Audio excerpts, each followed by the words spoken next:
ورحمة الله وبركاته.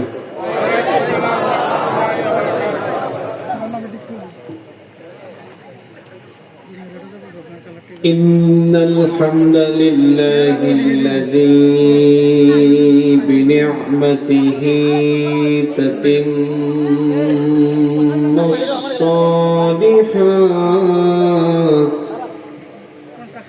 الذي علم القرآن وأكرمنا بالإسلام وأنعم علينا بالإيمان.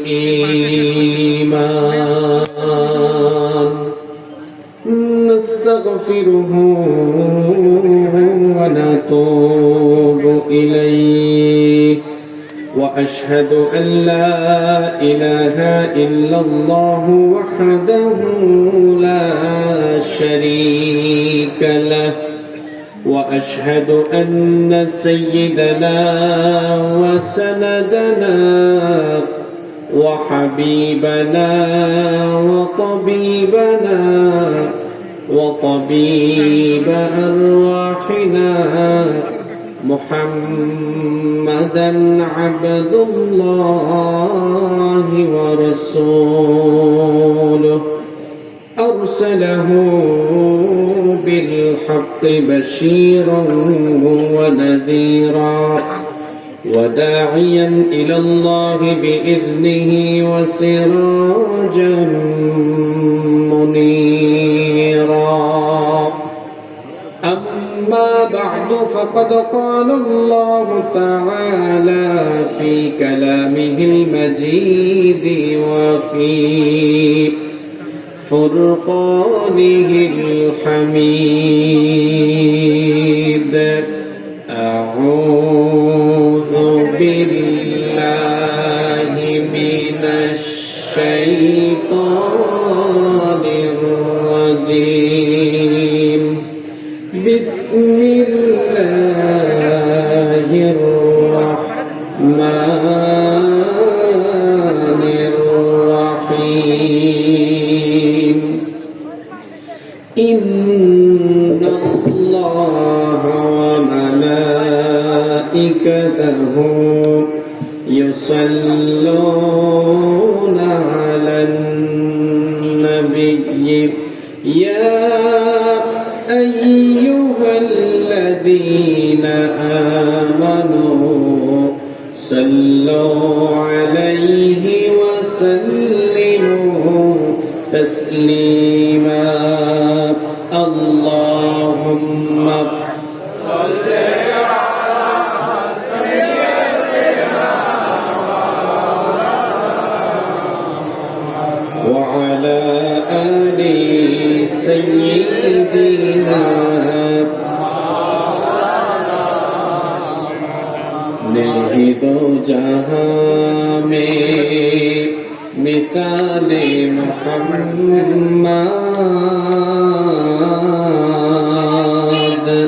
जमाले खुदा है कमाले मोहम्मद। नहीं दो जहां में मिसाले मोहम्मद,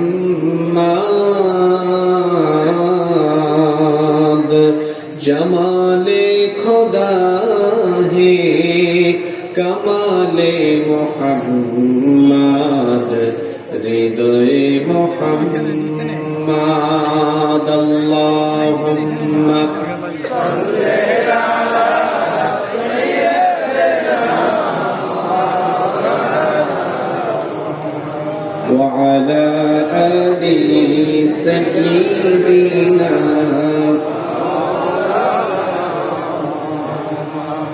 বাংলাদেশের ঐতিহ্যবাহী কুমিল্লা জেলার নাঙ্গলকোট উপজেলায় অবস্থিত উল্লাখালী দানভূঞা নুরানি হাফিজিয়া মাদ্রাসা ও এতিমখানার উদ্যোগে আয়োজিত আজকের এই ঐতিহাসিক তাফসীরুল কোরআন মাহফিলের সমাপনী অধিবেশনের মুহতারাম শ্রদ্ধাভাজন সভাপতি, অত্র মাদ্রাসা পরিচালনা কমিটির সম্মানিত সভাপতি, এই এলাকার সর্বজন শ্রদ্ধেয় ব্যক্তিত্ব জনাব মোহাম্মদ আব্দুল মতিন ভুইয়া, হাইয়াহুল্লাহ ওয়া আতালাল্লাহু উমরাহ ওয়া বারাকাল্লাহু ফি হায়াতিহি ওয়া জাআলাহুল্লাহু মিনাল ইবাদিল মুখলিসিন। আমরা সকলে বলি আমিন। এতক্ষণ আমাদের সামনে কোরআন সুন্নাহর আলোকে অত্যন্ত তথ্যবহুল এবং তাৎপর্যবহ আলোচনা রেখেছেন বিশিষ্ট আলেমে দ্বীন হযরত মাওলানা হযরত আলী আনসারী। বক্তব্য রেখেছেন মাওলানা খুরশেদ আলম সিদ্দিকী, মাওলানা আবু বকর সিদ্দিক, হাফেজ মোহাম্মদ হাফিজুল্লাহ শিবলি, হাফিজাহুমুল্লাহ ওয়া রাআহুম। আল্লাহ তাআলা আমার ভাইদেরকে হায়াতান তাইয়্যিবা, সিহহাতান কুল্লিয়া দান করেন এবং আমাদের প্রত্যেককে আল্লাহ তাআলা ইলমে আমলের সমৃদ্ধি দান করেন। আমরা সকলে বলি আমিন। মঞ্চে উপস্থিত অত্র এলাকার গণ্যমান্য এবং বিশিষ্ট ব্যক্তিবর্গ, উপস্থিত আমাদের মাথার তাজ শ্রদ্ধাভাজন উলামায়ে কেরাম, মাহফিলে উপস্থিত হয়েছেন বিভিন্ন মসজিদের খোতাবা এবং আইম্মায়ে কেরাম, উপস্থিত বিভিন্ন রাজনৈতিক দলের সম্মানিত নেতৃবৃন্দ, সামাজিক নেতৃবৃন্দ, আমার সামনে বসা পিতৃতুল্য সম্মানিত মুরব্বিয়ানে নিজাম, যুগে যুগে আল্লাহর জমিনে আল্লাহর দ্বীন প্রতিষ্ঠায় যারা অগ্রণী ভূমিকা পালন করেছেন, আমার কলিজার টুকরা প্রিয় যুবক, তরুণ এবং ছাত্র ভাইয়েরা, পর্দার আড়ালে থাকা সম্মানিতা মা এবং বোনেরা, উপস্থিত মিডিয়ার প্রিয় কর্মী এবং সাংবাদিক ভাইয়েরা, প্রিয় উল্লাখালী নাঙ্গলকোট তথা আমার প্রিয় সম্মানিত কুমিল্লাবাসী, আপনারা সবাই কেমন আছেন? আলহামদুলিল্লাহ। আমাদের সবাইকে সুস্থতার সাথে বাঁচিয়ে রেখে আজকের এই সুন্দর বরকতময় নান্দনিক এবং জান্নাতি এই আয়োজনে আমাদেরকে শামিল হওয়ার তৌফিক যিনি দান করেছেন, গলার আওয়াজ বড় করে সবাই বলেন তো তিনি কে? সেই মহান রবের জন্য হৃদয়ের সবটুকু ভালোবাসা, আবেগ, অনুভূতিকে উজাড় করে দিয়ে খুশি মনে প্রাণবন্ত আওয়াজে উচ্চ কণ্ঠে কালিমাতুশ শুকর আদায় করে আমরা সকলেই বলছি আলহামদুলিল্লাহ। অসংখ্য অগণিত দুরুদ এবং সালাম পেশ করছি সর্বকালের সর্বযুগের সর্বশ্রেষ্ঠ মহামানব নবিয়ুনা ওয়া সাইয়্যিদুনা ওয়া কুদওয়াতুনা মুহাম্মাদুর রাসূলুল্লাহ সাল্লাল্লাহু আলাইহি ওয়াসাল্লামের প্রতি, যাকে আল্লাহ তাআলা আমাদের হেদায়েতের জন্য পাঠিয়েছেন। আল্লাহুম্মা সাল্লি আলাইহি আল্লাহুম্মা বারিক আলাইহি। সম্মানিত উপস্থিতি, আজকের এই মাহফিলে আসতে পেরে আপনারা খুশি না বেজার? এই যে আপনারা এখানে নিজ নিজ খরচে এসেছেন, আপনাদের কাউকে এখানে কোনো প্রকার টাকা পয়সা কিংবা অন্য কোনো লোভনীয় অফার দিয়ে এখানে আনা হয়নি। বাংলাদেশে শীত সিজন আসলে দেখা যায় সারা দেশে এইভাবে প্রতিটি এলাকায় এলাকায় কোরআনের মাহফিল হয় আর মানুষ সেখানে স্বতঃস্ফূর্ত ভাবে অংশগ্রহণ করে। এই মাহফিলগুলো আমাদের দেশে মুসলমানদের কাছে একটি ঐতিহ্যের অংশ হয়ে দাঁড়িয়েছে এবং দেখা যাচ্ছে সেখানে ইয়াং কমিউনিটি, যুবক তরুণ যারা আছে তারাও সেখানে স্বতঃস্ফূর্ত ভাবে অংশগ্রহণ করছে। এই চিত্র দেখে এদেশে যারা ইসলামকে পছন্দ করে না, যারা ইসলামকে ভালোবাসে না, বাম রাম নাস্তিক এবং আউল বাউল যারা আছে, এটা দেখার পরে তাদের কলিজার মধ্যে আগুন ধরে গিয়েছে। এজন্য কিছুদিন পরপর তারা বিভিন্ন রকমের পরিকল্পনা গ্রহণ করে তারা কি করে এই সকল প্রোগ্রামগুলো থেকে বা এই মাহফিলগুলো থেকে মানুষদেরকে দূরে সরানো যায়, তারা এই ধরনের অপচেষ্টা করেই যাচ্ছে। এখন তো যাত্রা গান, পালা গান, আউল বাউল এইসব প্রোগ্রামে মানুষ এখন আর যায় না। নাঙ্গলকোটে যায় নাকি? এজন্য বিভিন্ন এলাকায় প্রেস পোস্ট লাগানোর চেষ্টা করা হয়। আউল বাউল, যাত্রা গান, পালা গান এগুলো আর বাংলাদেশে চলবে না, কারণ এই দেশের চিত্র পাল্টে গিয়েছে। এদেশের যুবক এবং তরুণরা আগামীর বাংলাদেশকে ইসলামের বাংলাদেশ হিসেবে দেখতে চায়। এই যে আমার দেশে এক বাউল কিছুদিন আগে আল্লাহ তাআলাকে নিয়ে আল্লাহ শানে খুব আজে বাজে শব্দ চয়ন করেছে। এমনকি সে বলেছে আল্লাহ নাকি কোরআনে নাচতে বলেছেন।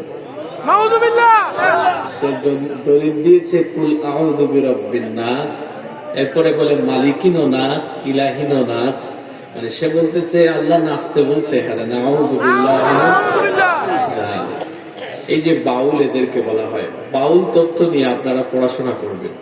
এরা কিন্তু খুব সাংঘাতিক, এরা কোনো ধর্ম মানে না, যৌনাচার, কামাচার, এটি হচ্ছে বাউল সাধনার মূল তথ্য। এবং এই যে বাউল, এই শব্দটা কিন্তু আরবি। বাউল শব্দের অর্থ জানেন আপনারা? এখানে কোনো আলেম নেই। বাউল শব্দের অর্থ কি?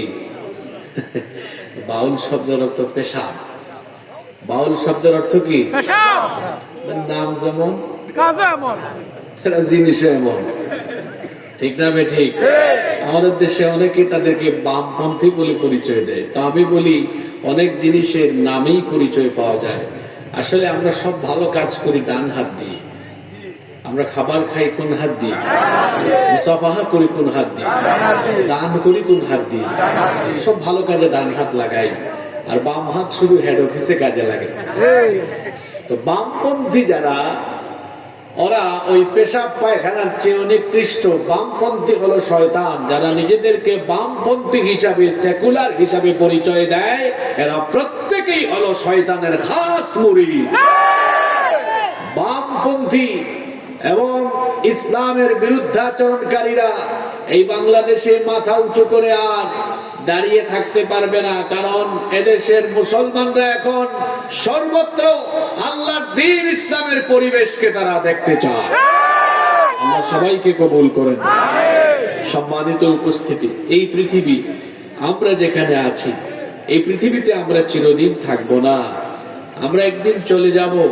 এটাই হলো আমাদের জীবনের সবচাইতে বস্তুনিষ্ঠ, অলঙ্ঘনীয়, অনিবার্য মহাসত্য।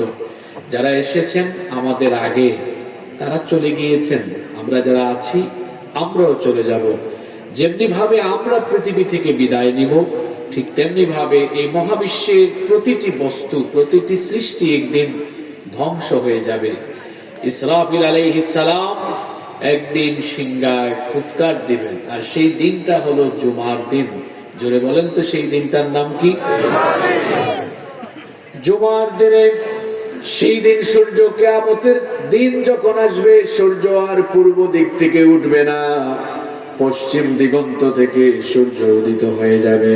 সাইয়েদনা ইসরাফিল আলাইহিস সালাম তিনি আল্লাহর হুকুমে সিংহায় ফুৎকার মারবেন, আর তিনি আল্লাহর হুকুমে সর্বমোট সিংহায় ফুৎকার দিবেন দুইবার। প্রথমবার সিংহায় ফুৎকার দেওয়ার পরে আমাদের মাথার উপরে সুবিশাল এই আসমান, পায়ের তলার জমিন উলট পালট হয়ে যাবে। সবকিছু লন্ড ভন্ড, চূর্ণ বিচূর্ণ, মেসাকার হয়ে যেতে থাকবে। কোরআনে কারীমের 39 নম্বর সূরা, সূরাতুজ জুমারের 68 নম্বর আয়াতে রব্বুল আলামিন বলছেন, ওয়া নুফিখা ফিস সূরি ফাসাইকা মান ফিস সামাওয়াতি ওয়া মান ফিল আরদি ইল্লা মান শাআ আল্লাহ। আর যখন সিংহায় ফুৎকার দেওয়া হবে, আসমান সমূহ আর জমিন সবকিছু আল্লাহর ইচ্ছায় ধ্বংস হয়ে যেতে থাকবে। ইসরাফিল আলাইহিস সালাম যখন সিংহায় ফুৎকার দিবেন, সারা পৃথিবীতে একযোগে ভয়াবহ একটা ভূমিকম্প আরম্ভ হয়ে যাবে। ভূমিকম্প কিন্তু এমন এক গজবের না, কিছুদিন আগেও বাংলাদেশে ভূমিকম্প হয়েছে। আর ভূমিকম্প এমন এক আশ্চর্য গজব, আবহাওয়া অধিদপ্তর বৃষ্টির পূর্বাভাস দিতে পারে, আবহাওয়া অফিস ঘূর্ণিঝড়ের পূর্বাভাসও দিতে পারে, কিন্তু আবহাওয়া অফিস ভূমিকম্পের কোন পূর্বাভাস দিতে পারে না। ভূমিকম্পের নামে কোরআনে কারিমে একটা সূরাও আছে, সেই সূরার নাম হচ্ছে সূরাতু জিলজাল। জিলজাল মানে হচ্ছে ভূমিকম্প। ভূমিকম্প হওয়ার কারণ হলো দুইটা। প্রথম কারণ হলো প্রাকৃতিক, আর দ্বিতীয় কারণ হলো কৃত্রিম। প্রাকৃতিক কারণ হলো এই যে জমিন, এটা টেকটনিক প্লেটের উপরে নির্মিত, যখন একটা টেকটনিক প্লেট থেকে আরেকটা টেকটনিক প্লেট দূরে সরে যায়, তখন আল্লাহর হুকুমে, আল্লাহর ইচ্ছায় টেকটনিক প্লেটের উপরে থাকা ভূমি তখন নড়চড়ে ওঠে, যার ফলে ভূমি কম্পন শুরু হয়ে যায়। আরেকটা কারণ হলো কৃত্রিম কারণ। ভূমিকম্প কখনো কখনো কৃত্রিম কারণে হয়। কৃত্রিম কারণ আবার কি? সেটা হলো মানুষেরা যখন পাপাচারে এবং গুনাহের সাগরে ডুবে যায়, চতুর্দিকে যখন পাপ আর পাপ চলতে থাকে, আল্লাহর সাথে নাফরমানি, রাসূলের সঙ্গে নাফরমানি, আল্লাহর দ্বীনের সঙ্গে বিরুদ্ধাচরণ এবং আল্লাহর হুকুম আহকাম অমান্য করে মানুষ যখন গুনাহের সাগরে ডুবে যেতে থাকে, তখন আল্লাহ তাআলা মাঝে মাঝে ভূমিকম্পের মতো গজব দিয়ে মানুষকে সতর্ক করেন, যেন মানুষেরা তওবা করে আল্লাহর দ্বীনের দিকে ব্যাক করে ফিরে আসতে পারে। আল্লাহর হুকুম যদি না থাকে, মাটি কি নড়াচড়ার কোন সুযোগ পাবে নাকি? সবাই বলেন, পাবে নাকি? এজন্য হাদিস শরীফে এসেছে, যখন কোথাও যৌনতা বেড়ে যায়, অশ্লীলতা বেড়ে যায়, জিনা বেড়ে যায়, ব্যভিচার বেড়ে যায়, যখন ওজনে কম দেওয়া আরম্ভ হয়, খাদ্যে ভেজাল দেওয়া শুরু হয়, যখন রাষ্ট্রীয় দায়িত্বশীলরা, নেতৃত্ব পর্যায়ে থাকা লোকেরা যখন রাষ্ট্রীয় সম্পদকে লুটপাট আরম্ভ করে, চতুর্দিক থেকে যখন আমানতদারিতা উঠে যায়, চতুর্দিকে যখন খেয়ানত আরম্ভ হয়ে যায়, আল্লাহ নবী বলেছেন খাসফান ওয়া মাসখান ওয়া কাদফান, তখন আল্লাহর তরফ থেকে রিহান হামরা, অগ্নিবায়ুর মতো, ভূমিধসের মতো, চেহারা বিকৃতির মতো ঘূর্ণিঝড় এবং ভূমিকম্পের গজব যিনি দেন, জুড়ে বলেন তিনি কে? এই জন্য আল্লাহর গজব থেকে বাঁচতে হলে তওবা করে আল্লাহর দ্বীনের পথে ফিরে আসতে হবে। যুবক ভাইরা, জিনা ব্যভিচার ছেড়ে দিতে হবে। অনলাইন জুয়ায় যে আসক্ত হয়েছে যুব সমাজ, অনলাইন জুয়া থেকে বের হয়ে যেতে হবে। আজকে আমার সমাজে অনলাইন জুয়ায় যুবকেরা আসক্ত আছে না নাই? অনলাইনে তারা জুয়ায় আসক্ত হয়ে পড়েছে। মোবাইল ফোন এত বেশি ব্যবহার করে, রাত 3টা 4টা পর্যন্ত মোবাইলের মধ্যে থাকে। মোবাইলের প্রতি এত আসক্তি তার বেড়েছে, দেখলে মনে হয় যেন রাত 3টা 4টা পর্যন্ত সে মোবাইলেই তাহাজ্জুদ পড়ে। এই হলো তার অবস্থা। অশ্লীলতা, জিনা, ব্যভিচারের সাগরে ডুবে থাকে। গার্লফ্রেন্ডের সাথে কথা বলে, গুগল আর ইউটিউবে গিয়ে আজে বাজে ভিডিও দেখে। আমার যুবক ভাইয়েরা এইভাবে করে গুগলে সার্চ করে করে আজে বাজে পর্ন সাইটে গিয়ে ব্লু ফিল্ম দেখে দেখে কিংবা ইউটিউবে গিয়ে আজে বাজে ভিডিও দেখে দেখে চোখের জিনা করো না, আর জিনার সাগরে ডুবে থেকো না। কারণ হলো অন্ধকার রুমের ভেতরে দরজা বন্ধ করে দিয়ে আজে বাজে ভিডিও যে দেখো, এটা কেউ না জানলেও, বাবা মা ভাই বোন এলাকার কেউ না দেখলেও, না জানলেও, যিনি সব জানেন তিনি কে? সে আল্লাহকে ভয় করতে হবে। এমনিতেই তো আল্লাহর নবী বলেছেন, আখিরি জামানা, কিয়ামতের আগে শেষ জামানা হবে ফিতনার জামানা। চতুর্দিকে থাকবে ফিতনার উপকরণ, শয়তানি উপকরণ। আল্লাহর নবী বলেছেন, সেই সমাজে নিজের ঈমানকে বাঁচিয়ে রাখা ঠিক ততটা কঠিন হবে কাল কাবিদি আলাল জামর, কয়লার উপরে দাঁড়িয়ে থাকা যতটা কঠিন হবে, আখিরি জামানায় নিজের ঈমানকে বাঁচিয়ে রাখা তার চাইতে আরো কঠিন হবে। আজকে আমার আপনার ঈমানকে ধ্বংস করার জন্য হাতের মধ্যে, পকেটের মধ্যে থাকা এই মোবাইল ফোনের অপব্যবহারই যথেষ্ট। এই জন্য যুবকদেরকে বলবো, মোবাইলের অপব্যবহার থেকে বেঁচে থাকতে হবে। পাপাচার, জিনা, ব্যভিচার যখন বেড়ে যায়, ভূমিকম্পের গজব যিনি দেন, জোরে বলেন তিনি কে? বলছিলাম ইসরাফিল আলাইহিস সালামের সিংহার ফুৎকারের কথা। তিনি যখন সিংহায় প্রথমবার ফুৎকার দিবেন, সারা পৃথিবীতে এক যুগে এক ভয়াবহ ভূমিকম্প আরম্ভ হবে। রব্বুল আলামিন কোরআনে কারীমের 22 নম্বর সূরা সূরাতুল হাজের প্রথম আয়াতের জন্য বলছেন, ইয়া আইয়ুহান নাসু ইত্তাকু রাব্বাকুম ইন্না জালজালাতাস সাআতি শাইউন আযীম। আল্লাহ তাআলা বলছেন, হে মানব জাতি, তোমরা তোমাদের রবকে ভয় করো, যেই রবের হুকুমে একদিন এমন এক জালজালা হবে। ইন্না জালজালাতাস সাআতি শাইউন আযীম।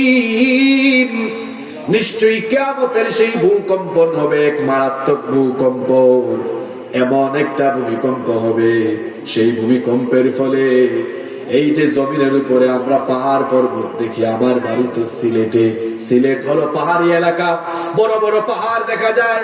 ইসরাফিল আলাইহিস সালামের শিঙ্গার ফুৎকারের পরে পাহাড়গুলোর অবস্থা কি হবে আল্লাহ বলছেন, ফাইদা নুফিখা ফিস সূরি নাফখাতুন ওয়াহিদা ওয়া হুমিলাতিল আরদু ওয়াল জিবালু فدكتا دكة واحدة فيومئذ وقعت الواقعة।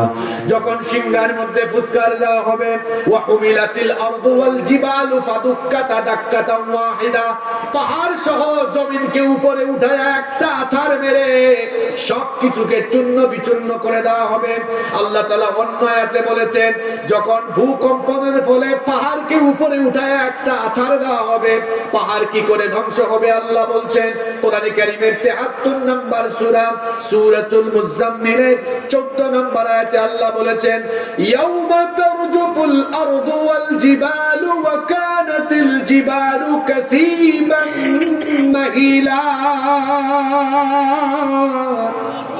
পাহাড়গুলো বালুর মতো উড়ে যাবে। বৈশাখ মাসে যখন প্রচন্ড বেগে বাতাস আসে, বাতাসে যেমন ধুলা বালু উড়ে যায়, বিরাট বিরাট পাহাড়গুলোকে আল্লাহ উপরে উঠায়া যখন একটা আছাড় মারবেন, পাহাড়গুলো তখন বালুর মতো উড়ে যেতে থাকবে।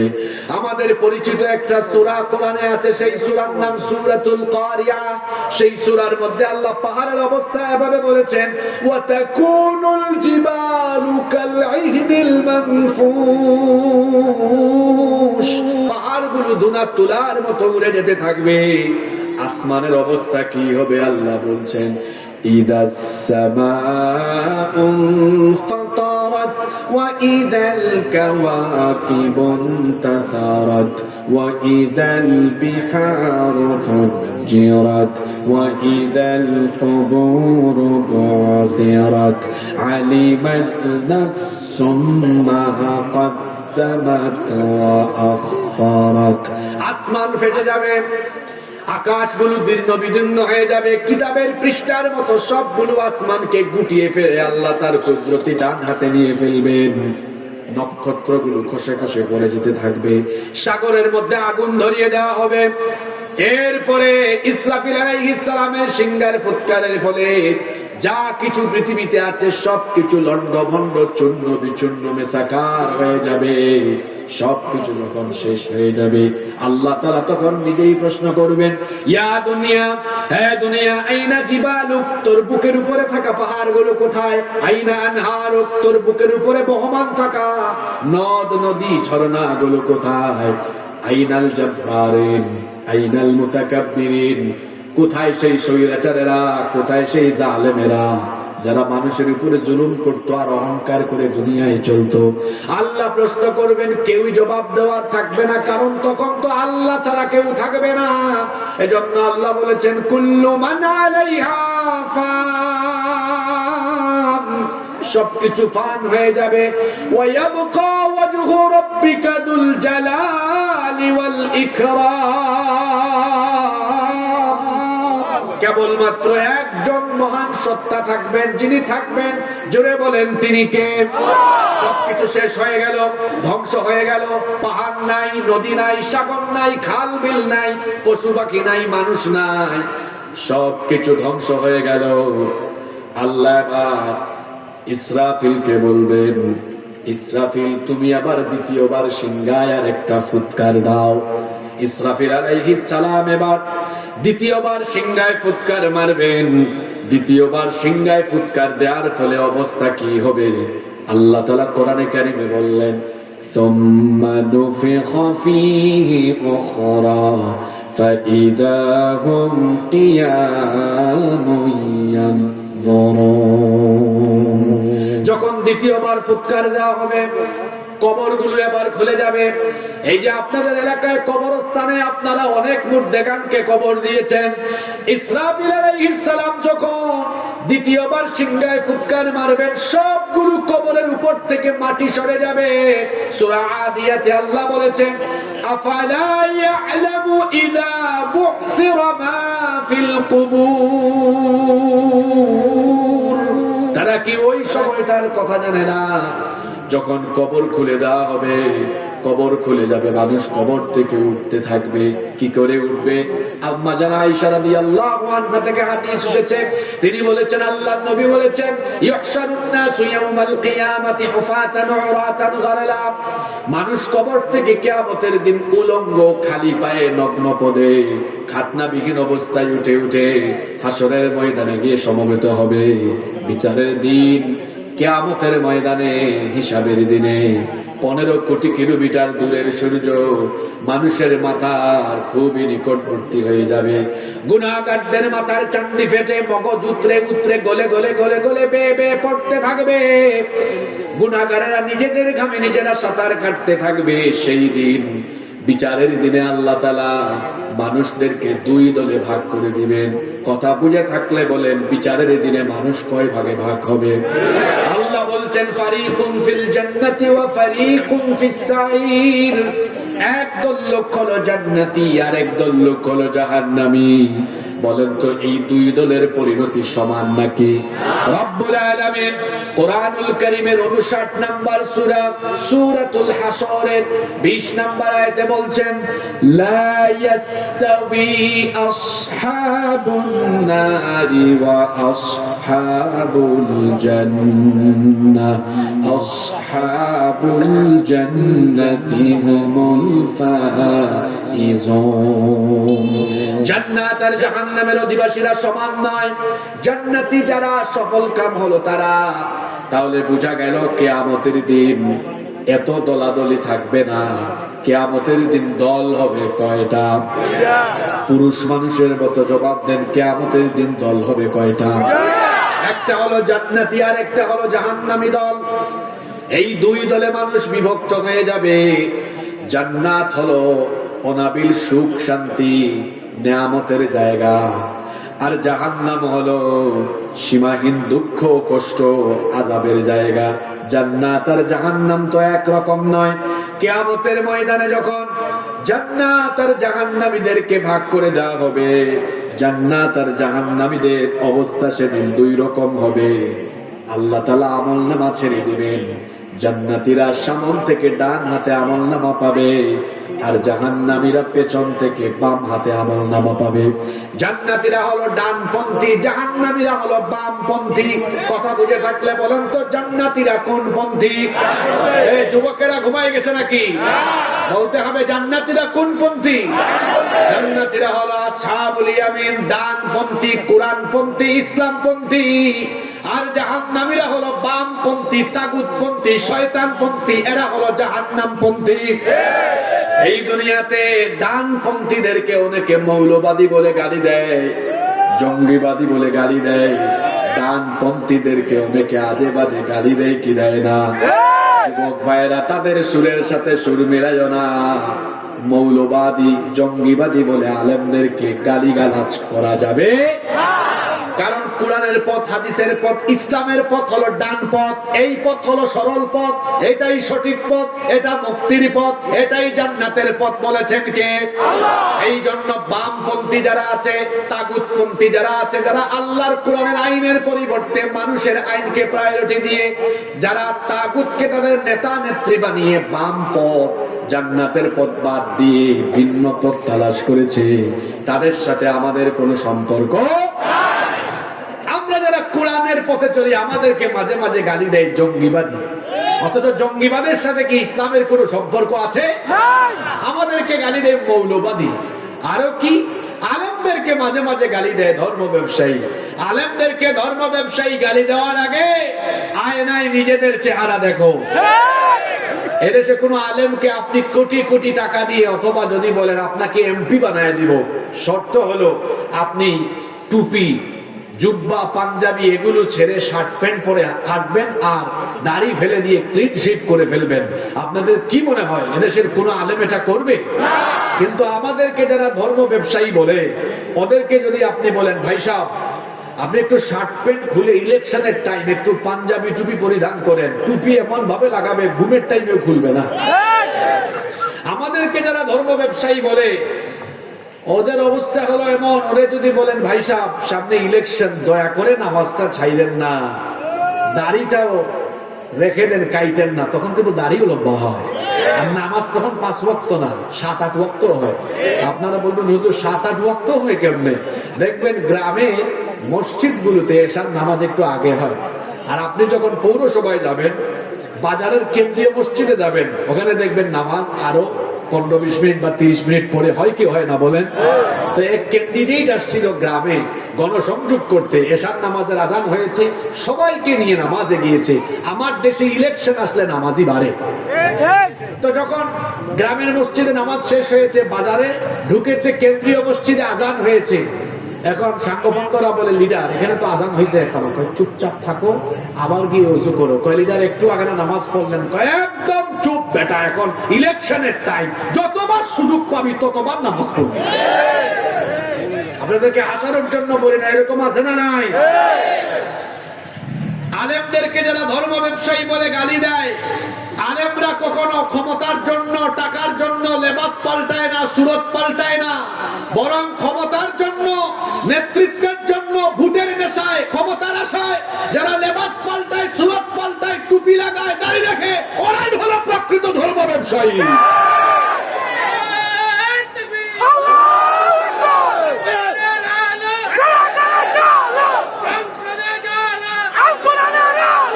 সম্মানিত ভাইয়েরা, সম্মানিত ভাইয়েরা, আগে সব স্লোগান দিয়ে এনার্জি কমাইয়েন না, তো পরে কেমনে দিবেন বলেন?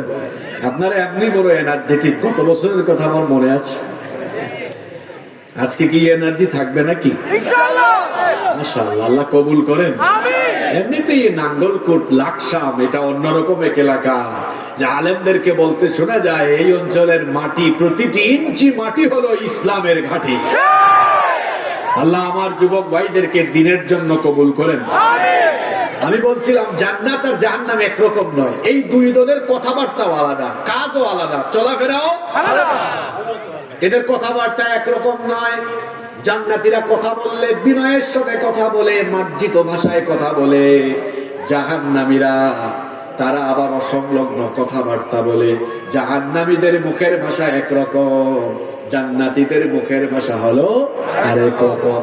জান্নাতীদের চরিত্র একরকম, জাহান্নামীদের চরিত্র জান্নাতীদেরকে আজানের টাইমে মসজিদে দেখা যায়, আর জাহান্নামীদেরকে আজানের টাইমে শয়তানের সাথে অন্য জায়গায় দেখা যায়। জান্নাতীরা কোরআন নিয়ে থাকে, জান্নাতীদের বন্ধু হলো কোরআন, আর জাহান্নামীরা থাকে গান আর বাজনা নিয়ে। তাহলে বলেন তো জান্নাত আর জাহান্নামীদের খাসলত, চলাফেরা, স্বভাব চরিত্র কি একরকম নাকি? দুই দলের স্বভাব যেমন ভিন্ন রকম, ঠিক তেমনি ভাবে দুইটা জায়গা, জান্নাত আর জাহান্নাম, দুইটা জায়গার পরিবেশও ভিন্ন রকম। আসেন জান্নাতের পরিবেশ কেমন আর জাহান্নামের পরিবেশ কেমন আমরা জেনে নেই। জান্নাতের পরিবেশটা হলো এমন, আমরা সবাই জান্নাতে যেতে চাই কি চাই না? যে আওয়াজে বললেন মনে হয় না আগ্রহ আছে, জুড়ে বলেন তো জান্নাতে যেতে চাই কি চাই না? যে জান্নাতে যাওয়ার জন্য আপনারা হাত তুলে এত জুড়ে চিৎকার মারলেন, সেই জান্নাত আল্লাহ আপনাদের জন্য কত বিশাল করে বানিয়েছেন শুনেন। আপনাদের মাহফিলে আসার সময় রাস্তায় কয়েকটা বাড়ি দেখলাম, বিশাল বিশাল গেট, বিশাল বড় বাউন্ডারি। অনুমান করলাম হয়তো এখানে 20 শতক 30 শতক, অথবা বাংলাদেশে অনেক বাড়ি আছে 2 বিঘা 3 বিঘা 30 বিঘা 40 বিঘার উপরে। এইরকম বড় বড় বিশাল বিশাল বাড়ি আছে না নাই? এখন জান্নাতে আল্লাহ যে আপনাদের জন্য বাড়ি বানিয়েছেন, সেই বাড়িগুলো বা জান্নাতের অট্টালিকাগুলো, সেই জান্নাত কি এত ছোটখাটো হবে নাকি? তাহলে আমরা বললাম আল্লাহ আপনি আমাদের জন্য কেমন জান্নাত বানিয়েছেন বলেন, এর বিশালতা কেমন, আয়তন কেমন? আল্লাহ তাআলা কোরআনে কারীমের 3 নাম্বার সূরা, সূরা আলে ইমরানের 133 নম্বর আয়াতে বলে দিলেন, ওয়াসারিউ ইলা মাগফিরাতিন মির ربكم وجنة عرضها السماوات والأرض أعدت للمتقين তোমরা তোমাদের রবের ক্ষমা আর সেই জান্নাতের দিকে দ্রুত গতিতে ধাবমান হও যেই জান্নাতকে আল্লাহ তাআলা তোমাদের জন্য এত বিশাল করে বানিয়েছেন। একটা আসমান নয়, আল্লাহর শব্দ চয়নের নমুনা দেখেন। সামাওয়াত, আল্লাহ বলছেন আকাশ সমূহ আর জমিনের বিশালতা যত, এক একটা জান্নাতের বিশালতা তার থেকে আরো বড়। যেভাবে সুবহানাল্লাহ কইলেন, আমার মনে হয় আপনারা এই আয়তনের জান্নাত পেয়ে খুশি না বেজার? সুবহানাল্লাহ, আমরা খুশি না বেজার? শুনেন শুনেন, এক একটা জান্নাত কত বড়। আল্লাহ নবী বলেছেন একেবারে সর্বশেষ পর্যায়ে যেই লোকটা জান্নাতে ঢুকবে, একেবারে লাস্ট প্যাসেঞ্জার যে হবে, যাকে আল্লাহ সব শেষে নিয়ে জান্নাতে ঢুকাবেন, যেই লোকটা হবে একেবারে লোয়ার ক্লাসে, সর্বনিম্ন মর্যাদার জান্নাতি, ওই লোকটাকেও আল্লাহ এমন জান্নাত দিবেন, ওই লোকটার কথা হাদিসে এসেছে এভাবে, আল্লাহ তাআলা ওই লোকটাকে জাহান্নামে বহু বছর পুরানোর পরে তারপরে বের করবেন। আল্লাহ বলবেন, বান্দারে আমি যদি তোকে জাহান্নাম থেকে বের করি তুই খুশি না বেজার? সে বলবে, আল্লাহ জাহান্নাম থেকে আমারে একটু খালি বের করে দাও, আমি খুশি হয়ে যাব। জাহান্নাম থেকে যখন বের করা হবে, জান্নাতের দিকে তাকিয়ে দেখবে কি বিশাল নেয়ামতের মধ্যে জান্নাতীরা আছে। সে বলবে, মাবুদ তুমি একটা বার আমাকে জান্নাতের গেট পর্যন্ত নিয়ে যাও। লম্বা ঘটনা সংক্ষেপে বলছি, জান্নাতের গেটে ওরা হবে, জান্নাতের ভেতরেও ঢুকানো হবে। ঢুকার পরে ওই ব্যক্তি বলবে, আল্লাহ তুমি দয়া করে জান্নাতের ভেতরে এনেছো, আমাকে দয়া করে আর বের করিও না, অন্তত গেটের কাছে থাকার একটা জায়গা দিয়ে দাও। আল্লাহ বলবেন, বান্দারে শোন, আমি যদি তোরে দুনিয়ায় থাকার সময়, তুই যে দুনিয়ায় ছিলে, দুনিয়ার মতো যদি আরো 10টা দুনিয়ার সমান বিশালতা জান্নাত দেই, তুই খুশি না বেজার? সে বলবে, আল্লাহ এত বড় লাগবে না, শুধু গেটের কাছে থাকতে জায়গা দাও। আল্লাহ বলবেন, না, তোর আশার চেয়ে আরো বড় শোন বান্দা, আমি তোকে দুনিয়ার মতো আরো 10টা দুনিয়ার সমান আয়তনের জান্নাত আমি তোকে দান করে দিব। এই যদি হয় সর্বনিম্ন মর্যাদার জান্নাতের আয়তন, তো বাকিদের অবস্থা কি হবে? আল্লাহু আকবার, আল্লাহু আকবার। আপনার বাড়ির উচ্চতা হলো 10 ফিট, 12 ফিট ছাদ দেন আপনারা, তো 10-12 ফিট ছাদের জন্য দরজা দিলেন কত ফিট? মাঝখানে পাল্লার মধ্যে যে গ্যাপ আছে, ডিস্টেন্স আছে, সেটা হলো 3 হাত বা 3.5 হাত। হাইট হলো 7 হাত। হাইট হলো কত? 7 হাত, 7 ফিট, সরি কত ফিট? 7 feet height. আর এইদিকে পাল্লার মাঝখানের ব্যবধান হলো 3 বা 3.5 ফিট। এখন আপনার জান্নাত যে এত বড়, জান্নাতে ঢুকা দরজাটা কত বড়। আল্লাহর নবী বলেছেন, জান্নাতের এক একটা কপাট, এক একটা দরজা হলো সৌদি আরবের মক্কা শহর থেকে বাহরাইনের হাজার শহর দূরত্ব যত, গুগল শরীফে গুগল ম্যাপে সার্চ করে দেখেন, এর দূরত্ব হলো প্রায় 1300 থেকে 1500 কিলোমিটার। তার মানে আপনার বাড়ির 2 পাল্লার মাঝখানে যে 3.5 ফুট জায়গা আছে, জান্নাতের সেই দরজাটা এমন নয়, বরং আল্লাহ নবী বলেছেন এর মাঝখানের দূরত্ব হলো প্রায় 1500 কিলোমিটারের সমান। এইরকম বিশাল জান্নাত। বাহিরে আজকে শীত আছে, বৈশাখ জ্যৈষ্ঠ মাসে গরম লাগে, এইরকম গরম আর ঠান্ডা থাকলে জান্নাতের সব ফুর্তি তো শেষ হয়ে যাবে। এজন্য আল্লাহ বলছেন, বান্দারে শোনো, আমি জান্নাতকে তোমাদের ফুর্তি করার জন্য এমন এনভায়রনমেন্ট দিয়ে জান্নাতকে সাজিয়েছি, লা ইয়ারাউনা ফিহা শামসান ওয়ালা জামহারিরা। জান্নাতের কোথাও গরম নাই, আবার প্রচন্ড ঠান্ডাও নাই, কারণ প্রচন্ড ঠান্ডা লাগলেও কষ্ট হবে, প্রচন্ড গরম লাগলেও কষ্ট হবে। এজন্য আল্লাহ বলছেন, গোটা জান্নাতের পরিবেশটা আমি না শীত না গরম, অর্থাৎ নাতিশীতোষ্ণ আবহাওয়ার জান্নাত বানিয়েছি। আল্লাহ বলছেন, ও বান্দা শোনো, তোমার জন্য যে জান্নাত বানিয়েছি, ওয়া ইদা রাআইতা সুম্মা রাআইতা নাঈমান ওয়া মুলকান কাবীরা। তুমি যেদিকেই তাকাবে আবার দেখো, আবার তাকাও, যেখানেই দেখবে যেখানেই তাকাবে শুধু তুমি নিয়ামত দেখবে, নিয়ামত দেখবে, নিয়ামত দেখবে। তো নিয়ামত দিয়ে এই জান্নাত কি যিনি বানিয়েছেন, গলার আওয়াজ বড় করে বলেন তিনি কে? এই জান্নাতের অট্টালিকা, জান্নাতের দালান কোঠাগুলো কি আপনাদের নাঙ্গল কোটের বিল্ডিং এর মতো হবে নাকি? তাহলে সেগুলো কেমন হবে? সবচাইতে বেশি হাদিস যে সাহাবী বর্ণনা করেছেন সেই সাহাবীর নাম হলো আবু হুরায়রা রাদিয়াল্লাহু আনহু। তিনি এই হাদিসটি বর্ণনা করেছেন। তিনি বলছেন, আমরা একবার নবীজির কাছে গেলাম, গিয়ে আল্লাহর নবীকে বললাম, হাদিসনা আনিল জান্নাতি মা বিনাউহা, আপনি একটু ওয়াজ করেন, আপনি আমাদেরকে একটু বলেন কেমন করে আল্লাহ জান্নাত বানিয়েছেন, ডিজাইনের কথা আমাদেরকে বলেন।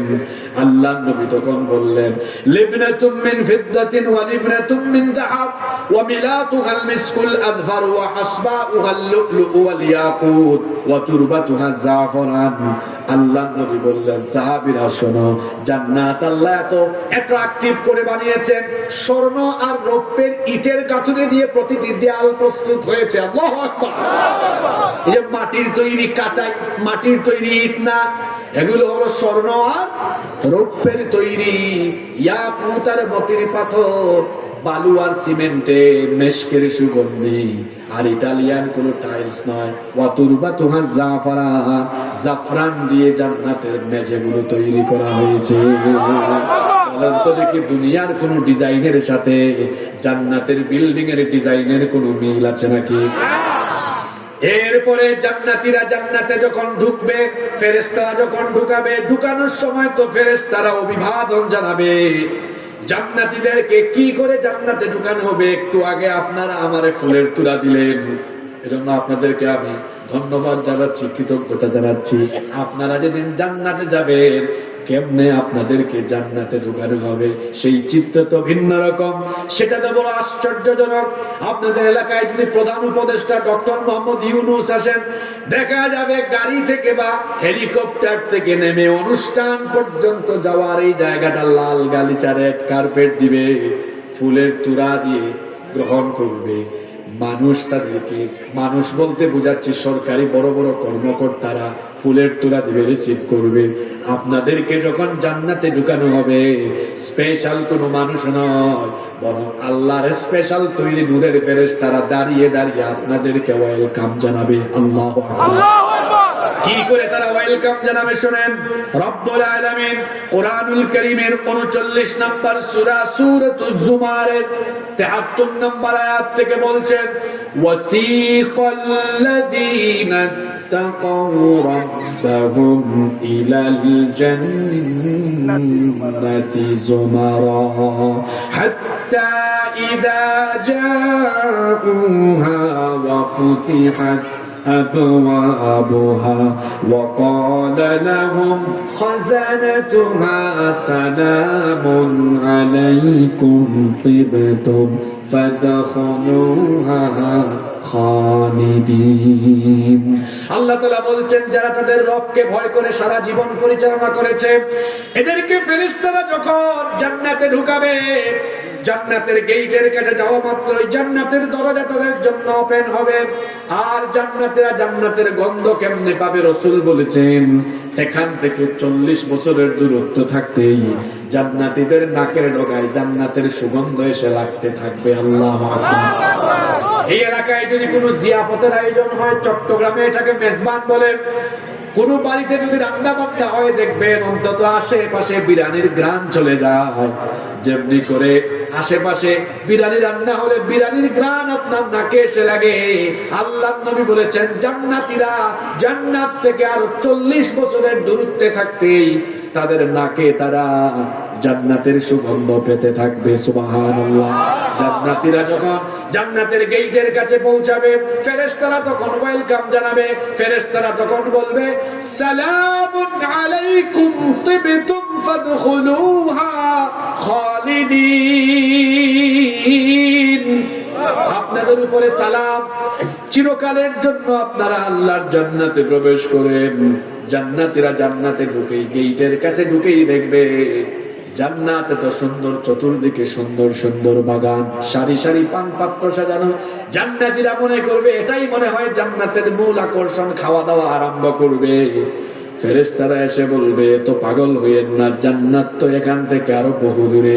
যেতে যেতে তারা আরো নেয়ামত দেখবে, নেয়ামতি দেখবে, দেখতেই থাকবে, দেখতেই থাকবে। জান্নাতীরা জান্নাতে ঢুকে, জান্নাতের বিল্ডিং গুলো এত সুন্দর, আল্লাহর নবী বলেছেন ভেতর থেকে বাহিরের সকল দৃশ্য দেখা যায়।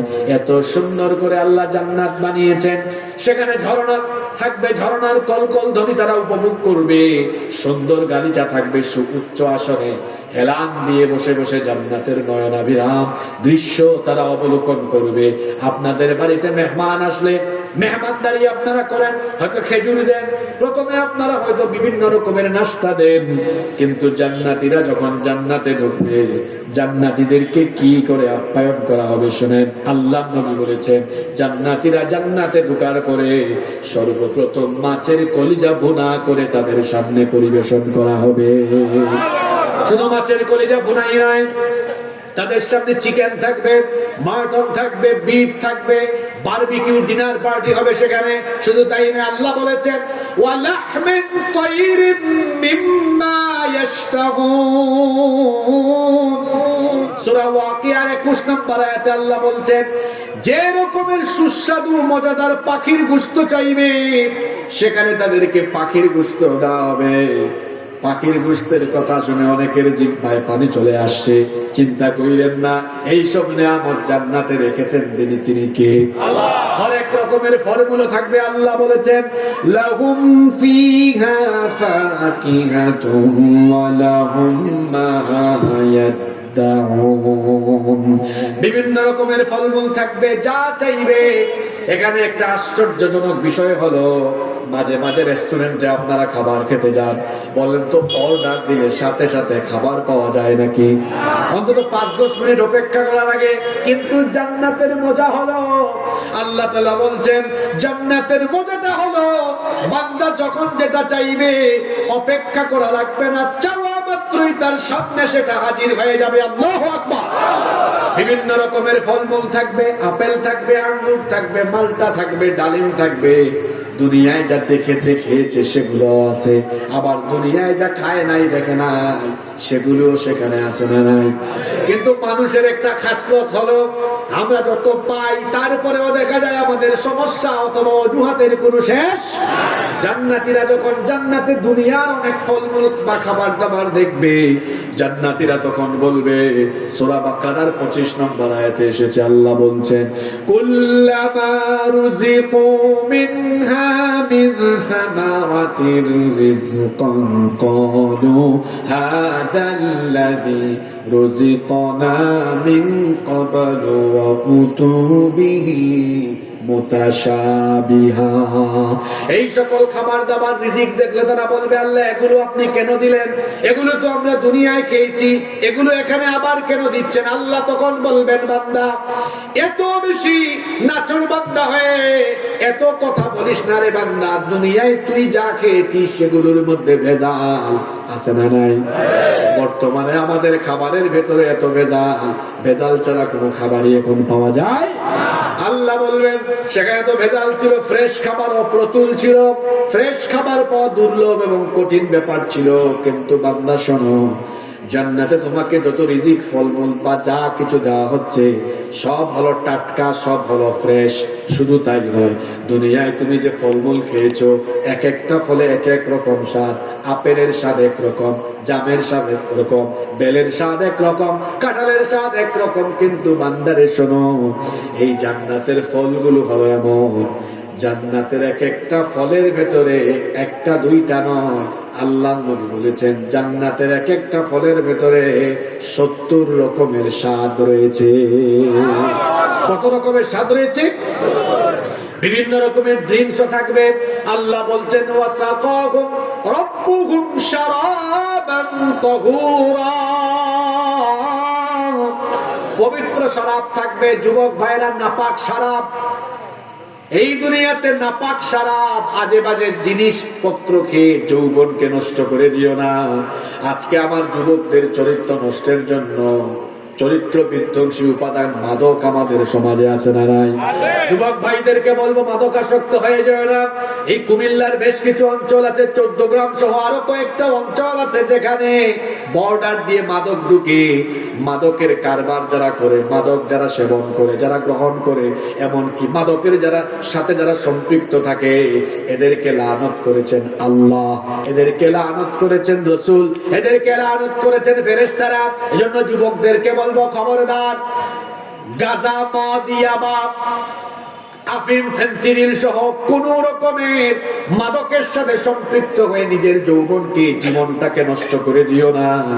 দুনিয়ায় যদি এই নাপাক জিনিস থেকে নিজের জীবনকে, যৌবনকে হেফাজত করা যায়, তাহলে জান্নাতে যিনি পবিত্র শরাব দিবে, জোরে বলেন তিনি কে? এক দুই রকমের শরাব নয়। দেখেন আল্লাহ কি বলছেন। আল্লাহ বলছেন মাসালুল জান্নাতিল্লাতী বুইদাল মুত্তাকুন, মুত্তাকিদের জন্য এমন জান্নাত রেডি করা আছে, ফিহা আনহারুম মিন মাইন গায়রি আসিন, সেখানে তাদের জন্য সুমিষ্ট পানির ঝর্ণা দ্বারা বহমান করা আছে। 1 লিটার 2 লিটার নয়, মিষ্টি পানির ঝর্ণা। এরপরে আল্লাহ বলছেন ওয়া আনহারুম মিন লাবানিন লাম ইয়াতাগায়্যার তা'মু, দুধের ঝর্ণা, এমন দুধ যেই দুধের স্বাদ কখনো নষ্ট হয় না। আপনার বাড়ির গাভীর দুধ আজকে দোহন করে আজকে যদি না খান, বলেন তো আগামীকাল সেটা দুধ থাকবে নাকি? স্বাদ নষ্ট হয়ে যায়, দধি হয়ে যায়, এরপরে সেখান থেকে আবার ঘি হয়ে যায়, মাখন হয়ে যায়। কিন্তু আল্লাহ বলেছেন জান্নাতীদের জন্য আমি দুধের এমন এক ঝর্ণা দ্বারা বহমান করে রাখবো, চিরকাল এখানে শুধু দুধের স্বাদই থাকবে। সুবহানাল্লাহ। শুধু তাই নয়, 3 নম্বরে আল্লাহ বলছেন ওয়া আনহারুম মিন খামরিল লাযযাতিল লিশশারিবিন, সেখানে মদের ঝর্ণা থাকবে। আপনারা বলবেন হুজুর মদ তো দুনিয়ায় হারাম, তো জান্নাতে আল্লাহ কেন মদ দিবেন? ভাই রে, দুনিয়ার এটা হলো নাপাক, এটা হলো এমন যেখানের মধ্যে এমন এমন উপাদান দেওয়া যার ফলে মানুষের সেন্সলেস হয়ে যায়, শারীরিক ক্ষতি সাধিত হয়। কিন্তু জান্নাতে আল্লাহ যেটা দিবেন, আল্লাহ বলছেন সেটার কোয়ালিটি হলো এমন। আল্লাহ তাআলা বলছেন লা ফিহা গাউলুন ওয়া লা হুম ইউনজাফুন, এটা পান করলে, সেবন করলে পরে মানুষের শারীরিক কোনো ক্ষতি হবে না, সেন্সলেস হবে না। দুনিয়ায় দেখবেন মানুষ মদ পান করলে বউও চিনে না, মাও চিনে না, সেন্সলেস হয়ে যায় কি যায় না? কিন্তু জান্নাতের এটা হলো পবিত্র, শারীরিক শক্তি বর্ধন করবে, এনার্জি আরো বাড়িয়ে দিবে। এরপরে 4 নম্বরের শরাব হলো আল্লাহ বলছেন ওয়া আনহারুম মিন আসালিন মুসাফফা, স্পেশাল মধুর ঝর্ণাও থাকবে। এরপরে অন্যান্য আয়াতে আল্লাহ বলেছেন কর্পূরের ফ্লেভার যুক্ত বিভিন্ন রকমের শরাব দেওয়া হবে। জাঞ্জাবিল, আল্লাহ বলছেন আদার মিশ্রণের, আদার ফ্লেভারে এই রকম শরাব তাদেরকে দেওয়া হবে। জান্নাতীরা জান্নাতে খাবার দাবার পানীয় ইচ্ছা মতো গ্রহণ করবে। জান্নাতীদের সেবা করার জন্য আবার খাদেমও থাকবে। কয়জন খাদেম শুনেন, আল্লাহর নবী বলেছেন এক একজন জান্নাতীকে সেবা করার জন্য 80,000 খাদেম থাকবে। কতজন? আবার এনজয় করার জন্য হুর দেওয়া হবে। যুবক ভাইয়েরা, দুনিয়ায় জরিনা সকিনার নামক হুর দেখে পাগল হয়ে যায় না। জিনা ব্যভিচারের পথ থেকে নিজেকে বাঁচাও। যুবকদেরকে বলছি, রাস্তাঘাটে অথবা ফেসবুকে জরিনা সকিনা দেখলে পাগল হয়ে যাও না। বিশেষ করে মোবাইলে অনেক যুবকের আসক্ত। আমি আমার কলিজার টুকরা ভাইদেরকে বলি, মোবাইলে কারো চেহারা দেখে পাগল হইও না, কারণ নিজেরাই তো জানো মোবাইলে ইফেক্ট আছে, ইডিট আছে। এই ইডিটার ইফেক্টের ফলে দেখা যায়, দেখবেন কাউকে সোশ্যাল মিডিয়ায় দেখা যায় সাদার সাদা, আর বাস্তবে হলো এই মনিটরের মতো কালার কালা। বলে এরকম আছে না নাই? আপনি ফেসবুকে যে জরিনাকে দেখেন সাদা, সেই জরিনা বাস্তবে হতে পারে কালার কালা। তবে কালো মানুষই যে খারাপ হয় বিষয়টা এমন নয়। কিন্তু আমি যেটা বুঝাতে চাচ্ছি, অনেক সময় আর্টিফিশিয়াল জিনিস দেখে যুবকেরা পাগল হয়ে যায়। যুবক ভাইদেরকে বলছি, জিনার পথ ছেড়ে দাও, যৌবনের হেফাজত করো। চরিত্র হবে এমন, নিজের চক্ষুকে আমরা পরনারীর দিকে দিব না, কারণ আল্লাহ কোরআনে কারিমে সূরা নূরের মধ্যে বলেছেন কুল্লিল মুমিনিনা ইয়াগুদ্দু মিন আবসারিহিম। ও নবী, মুমিন পুরুষদেরকে বলেন তারা যেন তাদের চক্ষুকে পরনারী থেকে নিম্নগামী করে রাখে। আমি আমার চক্ষুকে পরনারীর দিকে দিব না, কারণ নবীজি বলেছেন যেই চক্ষু ইচ্ছে করে পরনারীর দিকে যায়, যদি ভুলবশত যায় তো প্রথমটা এটা শয়তানের নয়, দ্বিতীয় যেটা নজরটা আবার চলে যাবে সেইটা কার নজর? জোরে বলেন কার নজর? শয়তান চাইবে আপনাকে জিনার সাগরে ডুবিয়ে রাখতে। মনে রাখবেন চক্ষু হলো হৃদয়ের আয়না। মানুষ প্রথমে চক্ষু দিয়ে দেখে, তারপরে হৃদয় দিয়ে কল্পনা করে, এরপরে অ্যাকশনে নামে। এই জন্য আল্লামা ইমাম ইবনে কুরতুবী রাহমাতুল্লাহি আলাইহি একটা চমৎকার কথা আছে তাফসীরে কুরতুবীর মধ্যে, এটা আমি পড়েছিলাম, আমার বড় ভালো লাগে। খুব সুন্দর কথা তিনি বলেছেন, চক্ষু যেহেতু মানুষের হৃদয়ের আয়না, এই হৃদয়ের আয়নাকে যে হেফাজত করবে, তার হৃদয়কে যিনি পবিত্র রাখবেন তিনি কে? এই কথাটা মিলাবেন যুবক ভাইয়েরা। যাদের চক্ষু নিয়ন্ত্রিত থাকে, যারা আজে বাজে জিনিস দেখে না, আজে বাজে জিনিসের দিকে তাকায় না, এদের অন্তরকে পবিত্র রাখেন কে? এরা গুনাহ থেকে বাঁচতে পারে। এই জন্য যুবক ভাইদেরকে বলবো, কালো সানগ্লাস পরে কারো সানগ্লাসের আড়ালে কি দেখেন? মানুষ তো দেখে না, কিন্তু ইয়ালামু খাইনাতাল আয়ুনি ওয়া মা তুখফিস সুদূর। আমার আল্লাহ বলছেন, বান্দারে তোমার চোখের খেয়ানতের খবর যিনি জানেন তিনি কে? এজন্য যুবক ভাইদেরকে বলবো, দুনিয়ার জলিনা সকিনা থেকে চক্ষু নিয়ন্ত্রণ করেন, জিনা ব্যভিচার থেকে নিজেকে হেফাজত করেন, তাহলে জান্নাতে এমন এমন হুর আল্লাহ তাআলা দিবেন, সেই হুরদের সৌন্দর্য ভাষায় বর্ণনা করা সম্ভব নয়। আল্লাহ বলছেন দেখেন কেমন কেমন বিশেষণে তাদেরকে বিশেষায়িত করেছেন। আল্লাহ বলছে ওয়াজাওয়াজনাহুম বিহুরিন আইন। এখানে তাদের চোখের কথা বলা হয়েছে। দেখবেন যার চোখ সুন্দর তার চেহারাও সুন্দর। দুই তিনটা জিনিস মানুষের চেহারার সৌন্দর্যকে আরো বেশি ফুটিয়ে তুলে। তার মধ্যে একটা বিষয় হলো চোখ, চোখের গ্রুপ, নাক, ঠোঁট, এগুলো সুন্দর হলে চেহারাটাও সুন্দর লাগে, আকর্ষণীয় লাগে। কিছু কিছু মানুষ দেখবেন সে হাসে যখন তার চক্ষু হাসে। কিছু মানুষের চোখ হলো এমন, চোখের দিকে তাকালেই মায়া লাগে, কি লাগে না? আর মেয়ে মানুষের চোখ এমনিতেই সুন্দর করে বানিয়েছেন কে? আল্লাহ বলছেন শোনো শোনো, ওয়াজাওয়াজনাহুম বিহুরিন আইন। হরিণীর মতো টানা টানা চক্ষু, ডাগর ডাগর চক্ষু বিশিষ্ট হুরদের সাথে আমি তোমাদের বিবাহ দিব। আমরা বললাম আল্লাহ এদের সৌন্দর্য কেমন? আল্লাহ বললেন কামসালিল লুলুইল মাকনুন কাআন্নাহুন্নাল ইয়াকুত ওয়াল মারজান। কত রকমের বিশেষণ আল্লাহ দিয়েছেন। ইয়াকুত আর মারজানের চেয়েও সুন্দর। ঝিনুকের মধ্যে যে মুক্তা লুকিয়ে থাকে এর চাইতেও আরো সুন্দর হাদিস শরীফে এসেছে।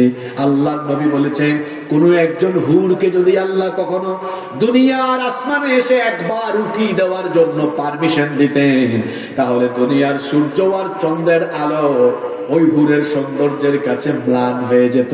আল্লাহু আকবার। এবং সে যদি একটিবার তার আঁচল দিয়ে অথবা চুলটা একটু দুনিয়ার আসমানে এসে একটু নাড়া মারতো, একটু নড়াচড়া করতো, তাহলে দুনিয়ার পূর্ব থেকে পশ্চিম দিগন্ত পর্যন্ত তার সুগন্ধিতে গোটা দুনিয়া সুগন্ধি যুক্ত হয়ে যেত। এই রকমের স্পেশাল হুর জান্নাতে যিনি রেখেছেন, জুড়ে বলেন তিনি কে? জান্নাতীরা খাবে দাবে ফুর্তি করবে, কিন্তু আশ্চর্যের ব্যাপার সেখানে কোনো টয়লেট নাই, পেশাব পায়খানার ব্যবস্থা নাই। আপনারা মনে মনে ভাবিয়েন না হুজুর, তাহলে আল্লাহ কি কায়দা করে কামটা করলেন নাকি যেন আমরা খাইতে পারি কম? বিষয়টা এমন নয়। জান্নাত হলো পবিত্র জায়গা। পবিত্র জায়গায় এই টয়লেটের কোনো ব্যবস্থা আল্লাহ রাখেন। মাঝে মাঝে আপনারাও জান্নাতি কাম আপনাদের এলাকায় করে রাখছেন। কিভাবে শুনেন, এই অঞ্চলগুলোতে মাঝে মাঝে মাহফিল আসলে এবং বিপদে পড়তে হয়। রাগ করেন না আপনারা। কখনো ইস্তেঞ্জায় প্রয়োজন হলে মসজিদে ঢুকলে মসজিদের এই কি বলে এটাকে, টয়লেট গুলো তালা দেওয়া পাওয়া যায়, এবং কি মসজিদ পর্যন্ত তালা দিতে দেখা যায়। আমি গতকালের কথা বলি, ফেনীতে আমি ৩-৪টা মসজিদে, আপনিতেই জানেন আসরের নামাজের সময় কম, আসর টু মাগরিব অল্প সময় না, এখন তো শীতকাল, আমরা আসতেছি তো আসরের নামাজের আজান হয়েছে, ৩-৪ জায়গায় দাঁড়ালাম, মসজিদ তালা দেওয়া, ইস্তিনজা করবে ওই সুযোগও নাই। ওইটাও তালা দেওয়া। জানালার ফাঁক দিয়ে দেখলাম, দেখি তো মসজিদে কত হাজার ভরি স্বর্ণ আছে। দেখলাম কোনো স্বর্ণও নাই, ভাবলাম রূপা আছে নাকি, দেখলাম রূপাও নাই। আমরা চলে যাচ্ছি, ভাবলাম হয়তো এখানে কোনো গুপ্তধন মাটির নিচে থাকতে পারে, এই জন্য এলাকার মানুষ অথবা কর্তৃপক্ষ তালা দিয়ে রাখছেন, মাটির নিচে থাকতে পারে। চলে যাচ্ছি, গাড়িতে উঠছি, একজন বলে হুজুর আপনাকে দেখলাম মসজিদে যেতে আবার বের হয়ে আসলেন। বললাম ভাই দুই কামের কোনো কামই হয় নাই। বলতেছে হুজুর কোন দুই কাম? বললাম গেছিলাম একটু ইস্তিনজা করবো, এই কামও হইল না, আর গেছিলাম একটু সালাত করবো, ওইটা হইল না। হুজুর চাবি তো আমার কাছে। আমি হেসে দিয়ে বললাম চাবি আপনার কাছে, তো কি খবর, এখানে কি আপনার বাপদাদার কোনো সম্পদ রাখছেন? না হুজুর, আমার বাপদাদার কোনো সম্পদ, কিন্তু মসজিদের তো একটা সিকিউরিটির ব্যাপার সেবা আছে। আমি বললাম তাই, চলেন তো দেখি এখানে কেমন গুপ্তধন আছে। এই লোক তো আমার ভাষা বুঝে নাই, প্রথমে ভাবছে হয়তো হুজুর মজা করে বলতেছে। ঢুকে দেখলাম মসজিদের সম্পদ হলো কয়েকটা ফ্যান, কয়েকটা লাইট আর মাইক একসাথে আছে, এসি ওই মসজিদে নাই। বললাম ভাই এই মসজিদে তো তেমন কোনো সম্পদ নাই, তালা দিয়ে রাখছেন কেন? কয় না হুজুর রাখছি, মানুষ ময়লা করে ফেলে। আমি বললাম ময়লা করলে প্রয়োজনে একজন খাদেম রাখবেন, পরিষ্কার পরিচ্ছন্ন করবে। আল্লাহর ঘর তালাবদ্ধ রাখার অধিকার কোনো বান্দাকে দেওয়া হয় নাই, এটা 24 ঘন্টা খোলা রাখতে হবে। মসজিদ কেন তা দেওয়া হবে? এমনও হতে পারে একজন লোক আপনার এলাকায় আসছে, বিপদে পড়ে গেছে, এমনও হইতে পারে একটু মসজিদে গিয়ে বসছে, একটু বিশ্রাম নিচ্ছে, বিশ্রামের ব্যবস্থা হইতে পারে। অসুবিধা আছে? তালা দিয়ে রেখেছে মসজিদের টয়লেট। গত বছর তো নোয়াখালী যাওয়ার সময় এক হুজুর, ইমাম মুয়াজ্জিন বসা ঘরের ভিতরে, আমি বলছিলাম হুজুর একটু বেরোন না, ইস্তেঞ্জায় যাবে। কে আপনি? চলে যান এখান থেকে। আমি বললাম না, আপনার নুরানি চেহারা না দেখে আমি যাব না, আর আপনারা কি হুজুর বানাইছে এইটাও না জেনে এখান থেকে এক পা আমি আগাবো না। আশ্চর্য ব্যাপার, মসজিদের টয়লেট পর্যন্ত তালা দিয়ে রাখে। আমরা অনেক সময় মা বোনদেরকে নিয়ে যখন আপনারা বের হন, মা বোনদের প্রয়োজন পড়লে কোথাও একটু নেমে যে যাবে, অন্তত মসজিদের টয়লেট গুলো যদি খোলা থাকতো যেতে পারতো কি পারতো না বলেন? যেতে পারতো। আর মসজিদে আপনার জামাতের টাইম শেষ হয়েছে, তারপরে আপনি তালা লাগিয়ে দিবেন কেন? এমন হইতে পারে কেউ জেমে পড়েছে, কেউ জরুরি কাজে আটকে গিয়েছে, জরুরতের কারণে আসতে পারে না। এমন হতে পারে 10 মিনিট পরে এসে তারা আরেকটা জামাত পড়তে পারে। এজন্য মসজিদ কখনো তালা অবস্থায় রাখা যাবে। আপনারা এটা করবেন? আল্লাহ সবাইকে বুঝার তৌফিক দেন। বলছিলাম সেইখানে জান্নাতে কোনো টয়লেট থাকবে না, টয়লেটের কোনো দরকার পড়বে না। আল্লাহ নবী বলেছেন এর কারণ হলো জান্নাতীরা খাবার গ্রহণ করবে ঢেকুরের মাধ্যমে, খাবার হজম হয়ে যাবে, আর মেশকের সুগন্ধের মতো একটা সুগন্ধ তখন বের হতে থাকবে। সুবহানাল্লাহ পড়বেন না? জান্নাতের পরিবেশটা হলো এইরকম। কষ্ট হচ্ছে নাকি আপনাদের? আমরা 10-15 মিনিট থাকতে পারবেন আরো ইনশাআল্লাহ। একেবারে জায়গা মতো লাইন মতো এখানে নিয়ে যাচ্ছে। আর ওইদিকে বামপন্থী, তাগুতপন্থী এবং যারা আল্লাহ রাসূলের দ্বীনের বিপরীতে গিয়ে জীবনযাপন করে সেই জাহান্নামের পরিবেশ, এটা তো বড় সাংঘাতিক। সেই পরিবেশ বড় মারাত্মক, সেটা আলাদা। ও আমার যুবক ভাইরা, কি করে নামাজ ছেড়ে দেন, কি করে আব্বা আম্মার সাথে বেয়াদবি করেন, কেমনে মোবাইলের ফিতনায় পড়েছেন, কি করে জিনা ব্যভিচার গান বাজনায় আসক্ত হয়েছেন, কেমনে মানুষকে ওজনে কম নেন, কি করে সুদ ঘুষ অন্যায় অপরাধ হারাম উপার্জনে লিপ্ত আছেন। এগুলোর পরিণতি হিসাবে যে জাহান্নাম আল্লাহ বানিয়েছেন, সেই জাহান্নাম কত কঠিন, কত ভয়ঙ্কর, কত সাংঘাতিক। এবার শুনেন, এই কথাগুলো শুনলে তো গায়ের লোম দাঁড়িয়ে যায়। এত ভয়ঙ্কর, এত ভয়ঙ্কর জাহান্নাম। আল্লাহ বলেছেন কেমনে পাপ করো শোনো, সেই পাপের ফলাফল হিসেবে যে জাহান্নাম আমি বানিয়েছি এটা কত মারাত্মক। ইবনে হিব্বানের বর্ণনায় হাদিস এসেছে, আল্লাহর নবী বলেছেন লাউ আন্না হিজরান ইউকদাফু বিহি ফি জাহান্নাম হাওয়া 70 খরিফান ক্বাবলা আন ইয়াবলুগা কারুহা।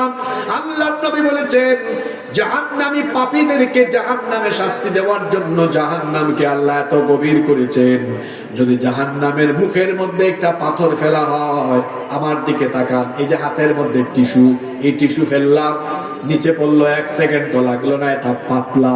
কিন্তু যখন ভারী বস্তু উপর থেকে নিচে ফেলবেন, সেটা আরো দ্রুত পড়বে নাকি লেট করে পড়বে? আরো দ্রুত পড়বে। বুঝার চেষ্টা করেন, পাপ করার আগে এই কথাগুলো শুনেন, হাদিসগুলো শুনেন। কি করে পাপ করেন আমি বুঝি না, কলিজাটা কেঁপে উঠার মতো কথা আল্লাহর নবী বলেছেন। যখন জান্নাতের মুখে একটা পাথর ফেলা হয়, যদি জান্নাতের মুখে একটা পাথর ফেলা হয়, সেই পাথরটা জাহান্নামে তলদেশ পর্যন্ত পৌঁছাতে 70 বছর সময় লাগে। আল্লাহু আকবার। কত বছর? জুড়ে বলেন কত বছর?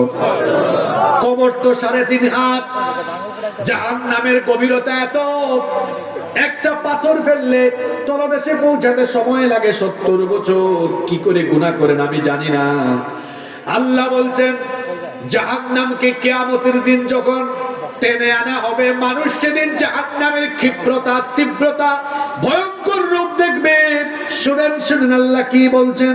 রব্বুল আলামিন বলছেন যখন জাহান্নামকে টেনে আনা হবে, জাহান্নাম এমন ক্ষিপ্র অবস্থা ধারণ করবে, আল্লাহ তাআলা বলছেন ইদা উলকু ফিহা সামিউ লাহা শাহীকান ওয়া হিয়া তাফুর।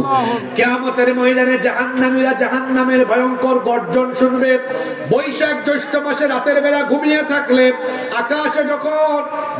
আকাশে যখন বিদ্যুৎ চমকায় তখন একটা বজ্রের গর্জন হয় কি হয় না?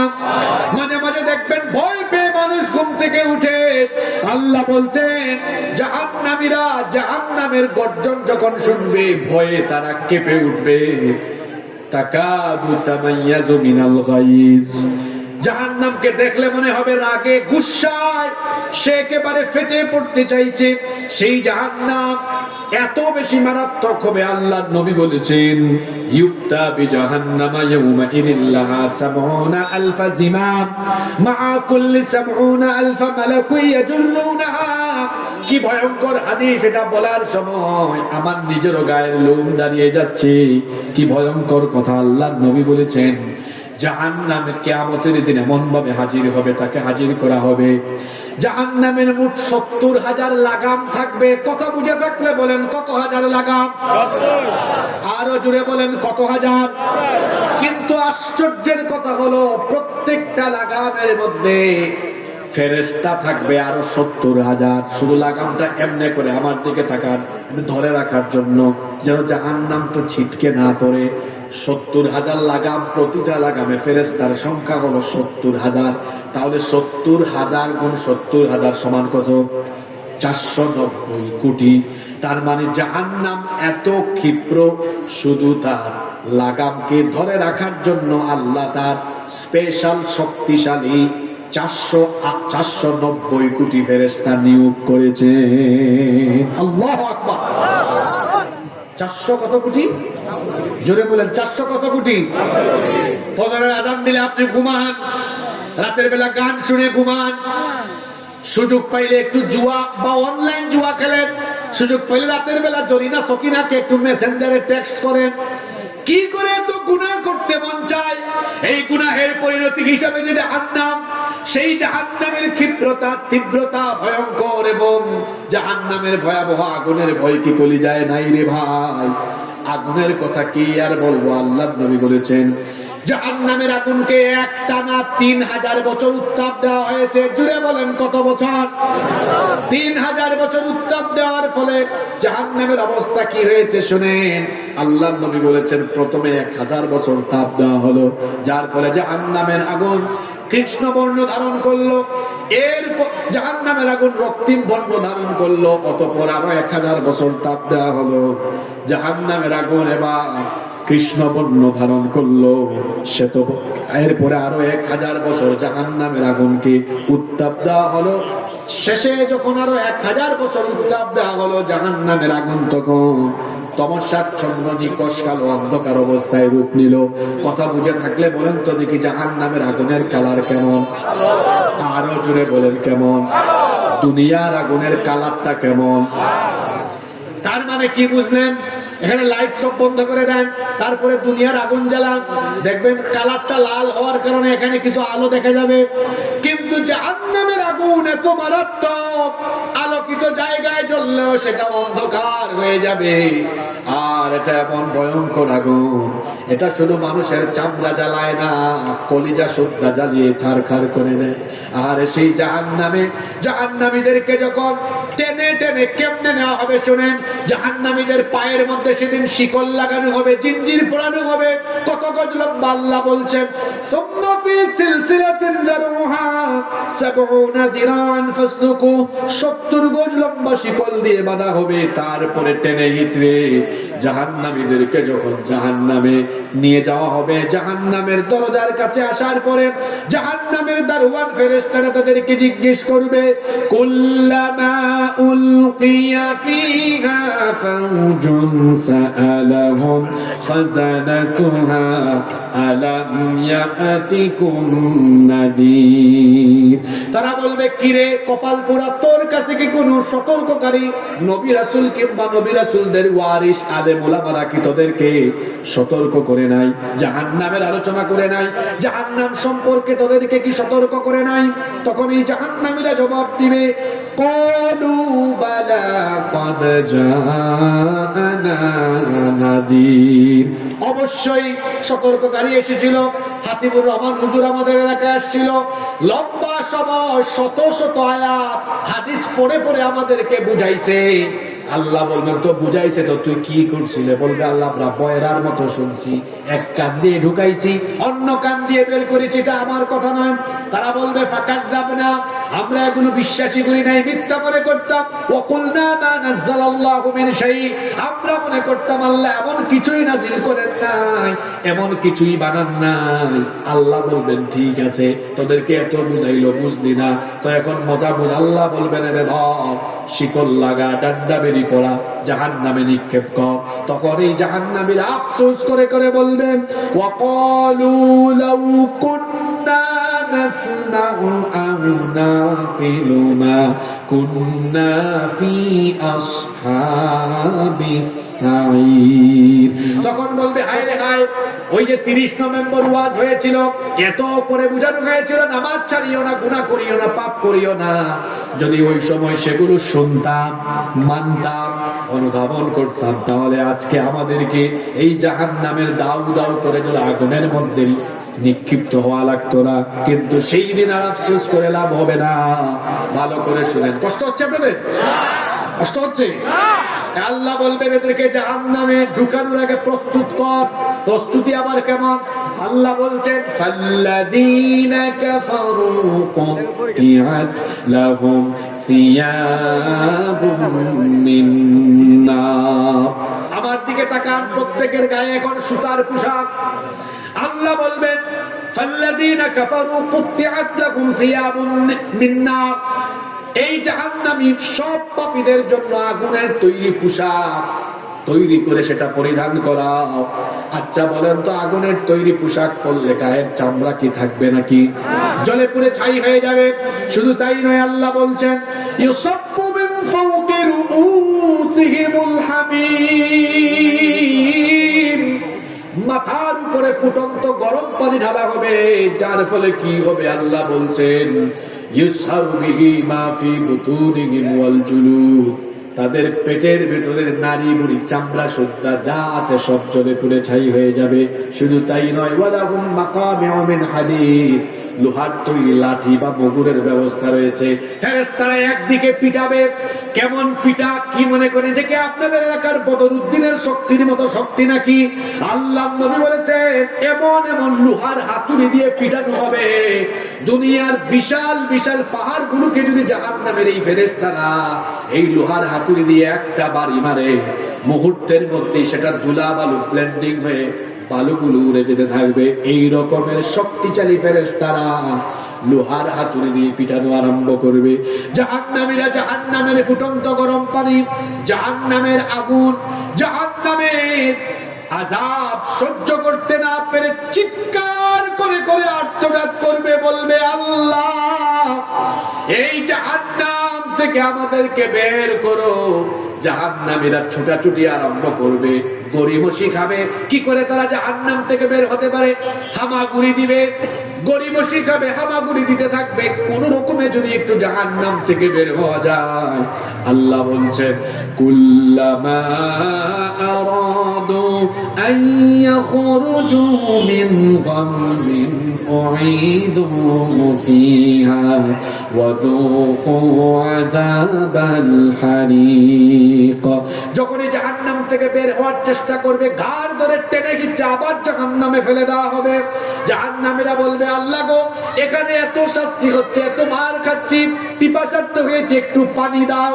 আল্লাহ ফেরেশতাদেরকে বলবেন যা একটু পানি দে তারে। কেমন পানি? আল্লাহ বলছেন লা ইয়াযুকুনা ফিহা বারদান ওয়ালা শারাবা ইল্লা হামিমান ওয়া গাসসাকা। সেখানে কোনো ঠান্ডা সুপ্রিয় কোমল বা তৃপ্তি নিবারণকারী পানি থাকবে না। পানি চাইলেই দেওয়া হবে উত্তপ্ত পানি। ঠোঁটের আগায় নেওয়া মাত্রই ঠোঁট মুখ জিহ্বা জ্বলে যাবে, খেতে পারবে না। যখন পানি পান করার জন্য চাইবে শরীরে ঘা হলে যে পুজ বের হয় সেই পুজ দেওয়া হবে। শুধু তাই নয়, আল্লাহ আরো বলছেন এরা যখন পানীয় চাইবে এইভাবে করে ক্ষতের ক্ষরণ পুজ দেওয়া হবে। বলবে আল্লাহ একটু খাবার দেন। আল্লাহ বলবেন দে, এদেরকে খাবার দে। কেমন খাবার? লাইসা লাহুম তাআমুন ইল্লা মিন দারি'in লা ইউসমিনু ওয়ালা ইউগনি মিন জু। আপনাদের এলাকায় গরু ছাগল আছে, গরু ছাগল তো ভালো ঘাস খায়। জাহান্নামীরা গরু ছাগলের থেকেও খারাপ।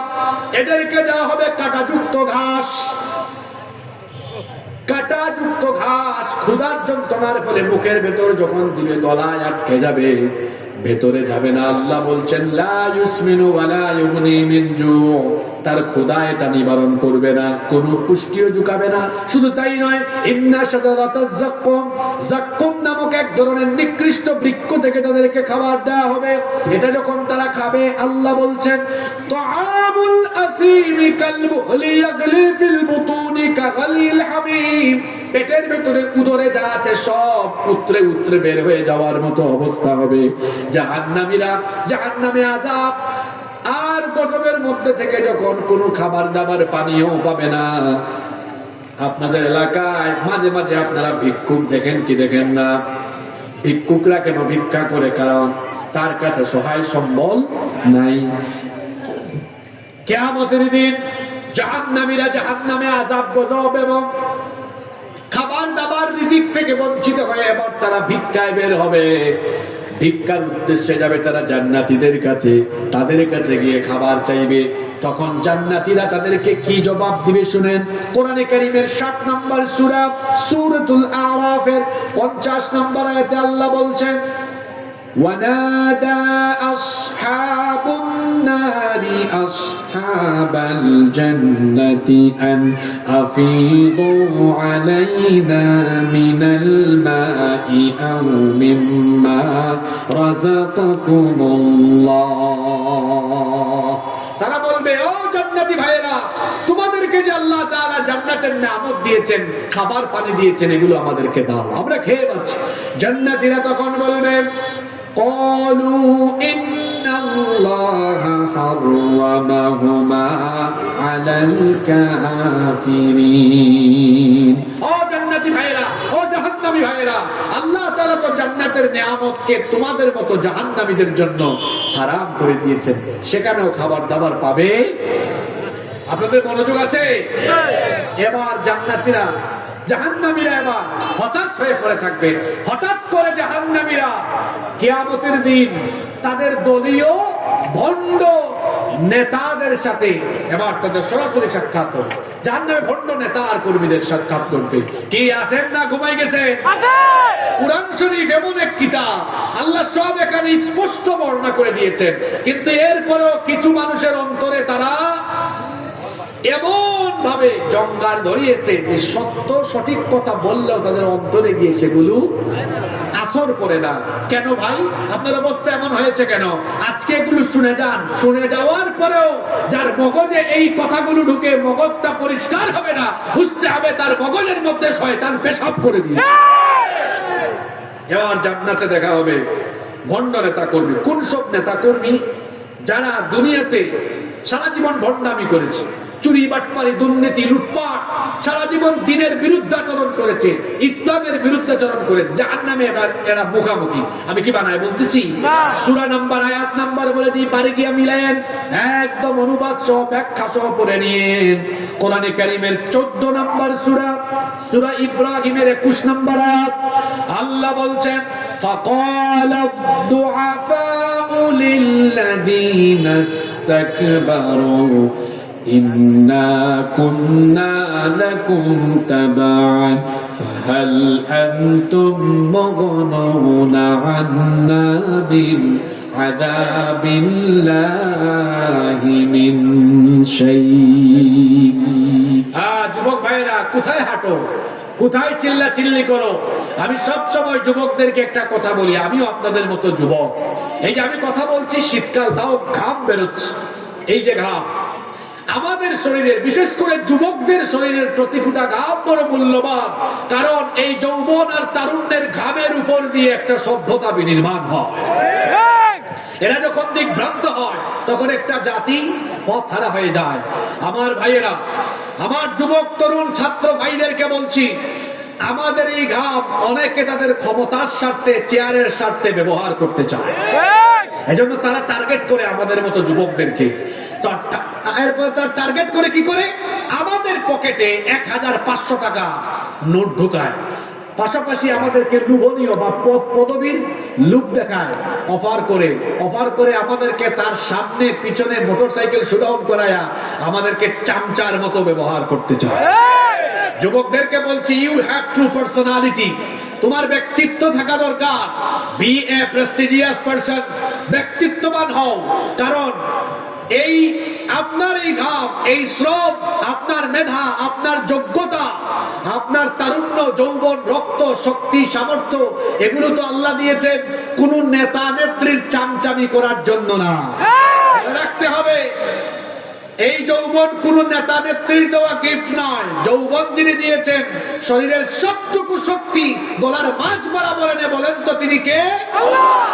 আল্লাহর দেওয়া যৌবনকে আপনি দুনিয়ার তথাকথিত নেতা নেত্রীর নামে স্লোগান দিয়ে তাদের জন্য ঘাম ঝরাইয়া, রক্ত ঝরাইয়া আপনি আপনার যৌবন তারুণ্য নষ্ট করে চামচামি করেন কেন? আপনাকে চামচামি করতে কে বলেছে? এই তারুণ্য, এই যৌবন, আপনার শরীরের ঘাম, রক্ত, জীবন, এগুলো কারো চামচামির জন্য আল্লাহ দেন নাই, বরং আমার তারুণ্য, আমার যৌবন, আমার ঘাম, আমার রক্ত, আমার জীবন দেওয়া হয়েছে আল্লাহর জমিনে আল্লাহর দ্বীন কায়েমের জন্য।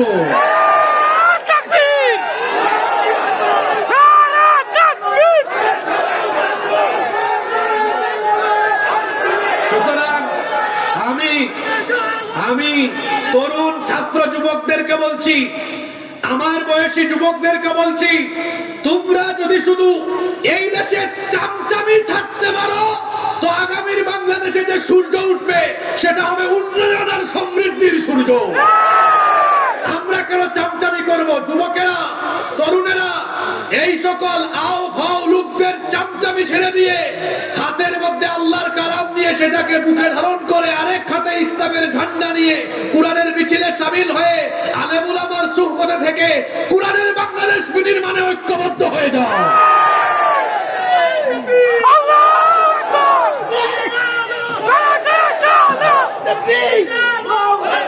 কথায় আছে, সৎ সঙ্গে স্বর্গবাস, অসৎ সঙ্গে। কাদের সাথে তোমরা চলাফেরা করো? কাদের সাথে চলাফেরা করো? মোটর সাইকেল শোডাউন করো, এর তো সারাদিন হাত, বডির মধ্যে ইসলাম নাই। ওই বেটার চরিত্র তুমি বলো ফুলের মতো পবিত্র, অত সুযোগ পাইলে গাঞ্জা খায় 5 ওয়াক্ত, নামাজ পড়ে না 1 ওয়াক্ত, হোটেলে নারী নিয়ে পড়ে থাকে 10 ওয়াক্ত। কার পিছনে স্লোগান দাও তুমি? কোথায় তোমার তারুণ্য, যৌবনের শক্তি, সামর্থ্য তুমি খরচ করছো? একবার এক লোক আতরের দোকানে ঢুকেছে, আতর কিনে নাই, 10 মিনিট আতরের দোকানে ছিল। বের হওয়ার পরে দেখা গেল তার শরীরে কিসের গন্ধ হয়ে গেছে? আতর তো কিনে নাই, কিন্তু গন্ধ লাগছে কেন? এতক্ষণ আতরের সুবাসের সাথে ছিল। আরেক লোক বিড়ি সিগারেট খায় না, কিন্তু রাস্তায় এক বিড়ি ঘুরের সাথে হাত মিলেছে। হাতে কিসের গন্ধ? এই দুইটা উদাহরণ কেন দিয়েছি? আতরের সুবাসে থাকলে যেমন নিজের মধ্যে আতরের সুগন্ধি আসে, ঠিক তেমনি আলেম উলামা আর কোরআনের পথের পথিকদের সাথে থাকলে কোরআন হাদিসের আসর, আল্লাহর দ্বীন, ইসলামের অনেক স্বভাব চরিত্র নিজের মধ্যে পরিস্ফুটিত হয়ে যায়। বিড়ি না খেলেও বিড়ি খুরের সাথে হাত মিলালে যেমন বিড়ির গন্ধ লেগে যায়, তেমনি বেনামাজি, বেদিন, চোর, ডাকাত, চাঁদাবাজ, সন্ত্রাস তার সাথে থাকলে ধীরে ধীরে এই চরিত্র আপনার ভেতরেও ইনস্টল হয়ে যায়। এই জন্য যুবকদেরকে বলবো, সাথী নির্বাচনে, নেতা নির্বাচনেও সচেতন হতে হবে। কিয়ামতের দিন আল্লাহ প্রত্যেককে তার নেতা সহ ডাকবেন। কোরআন হাদিসে আছে না, নেতা সহ ডাকবেন জাহান্নামে। এই যে দেখেন আয়াত বলছি, সূরা ইব্রাহিমের 21 নম্বর আয়াত। আপনারা ঘুমাই গেছেন নাকি? বেশি না, 7-8 মিনিট কষ্ট দিব, মোনাজাতটা করে যাবেন। যাবেন তো ইনশাআল্লাহ? আচ্ছা, এবার তারা আটকাইছে, নেতাজি এই যে দাঁড়ান, অদ্ভুত কিছু করছেন আপনি। আপনি বলেছেন অমুকের ঘর বাড়ি ভেঙে দাও, ভেঙে দিয়েছি। আপনি বলেছেন অমুককে ধরো, অমুককে মারো। আপনি বলেছেন ওখানে চাঁদাবাজি করো, ওখানে লুণ্ঠন করো, ওখানে লুটতরাজ করো। আমাদের দেশে এই চাঁদাবাজি, লুণ্ঠন, সন্ত্রাস এগুলো কম না বেশি? জোরে বলেন, কম না বেশি? সবাই বলে কি, আমরা এবার সুযোগ পাইলে আমরা সোনার বাংলাদেশ বানাবো। 54 বছর ধরে বক্তৃতাই শুনতেছি। হ্যাঁ, সিটিং বলেছে তাই না? বক্তৃতাই শুনতেছি, বাস্তব কি দেখেছেন? আপনারা 54 বছর ধরে তো সব দেখে ফেলছেন, তো যেটা দেখেন না ওইটা একবার টেস্ট করে দেখেন না। আপনারা সোনার বাংলাদেশের বক্তৃতা শুনেছেন, সোনার বাংলাদেশ পান নাই। এবার আলেমরা এক হয়ে গিয়েছেন, এক হয়ে বলতেছেন ইসলামের বাংলা আপনাদেরকে দেখাবো। সুতরাং যেটা দেখেন নাই সেই ইসলামের বাংলাদেশ আলেম উলামার নেতৃত্বে কারা কারা চান, দুহাত তুলে আল্লাহকে দেখান।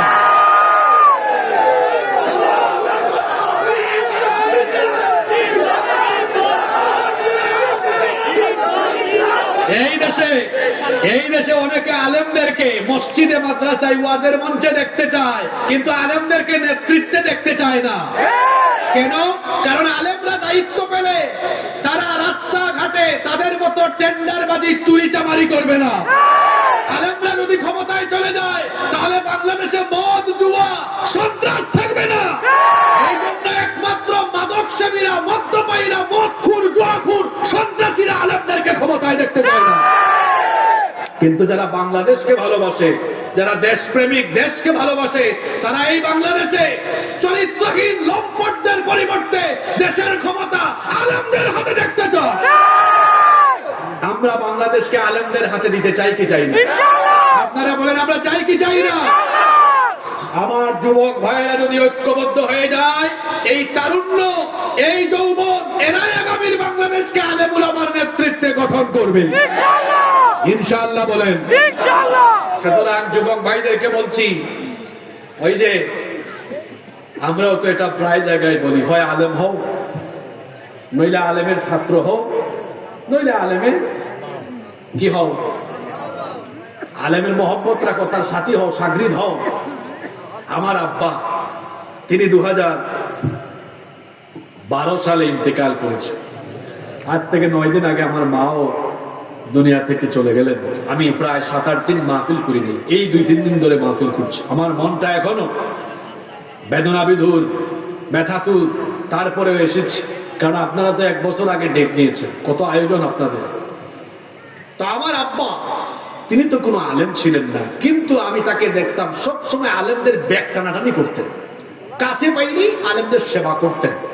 আমি ছোটবেলায় আব্বাকে একবার জিজ্ঞেস করেছিলাম, আপনি আলেমদেরকে এত খেদমত করেন কেন?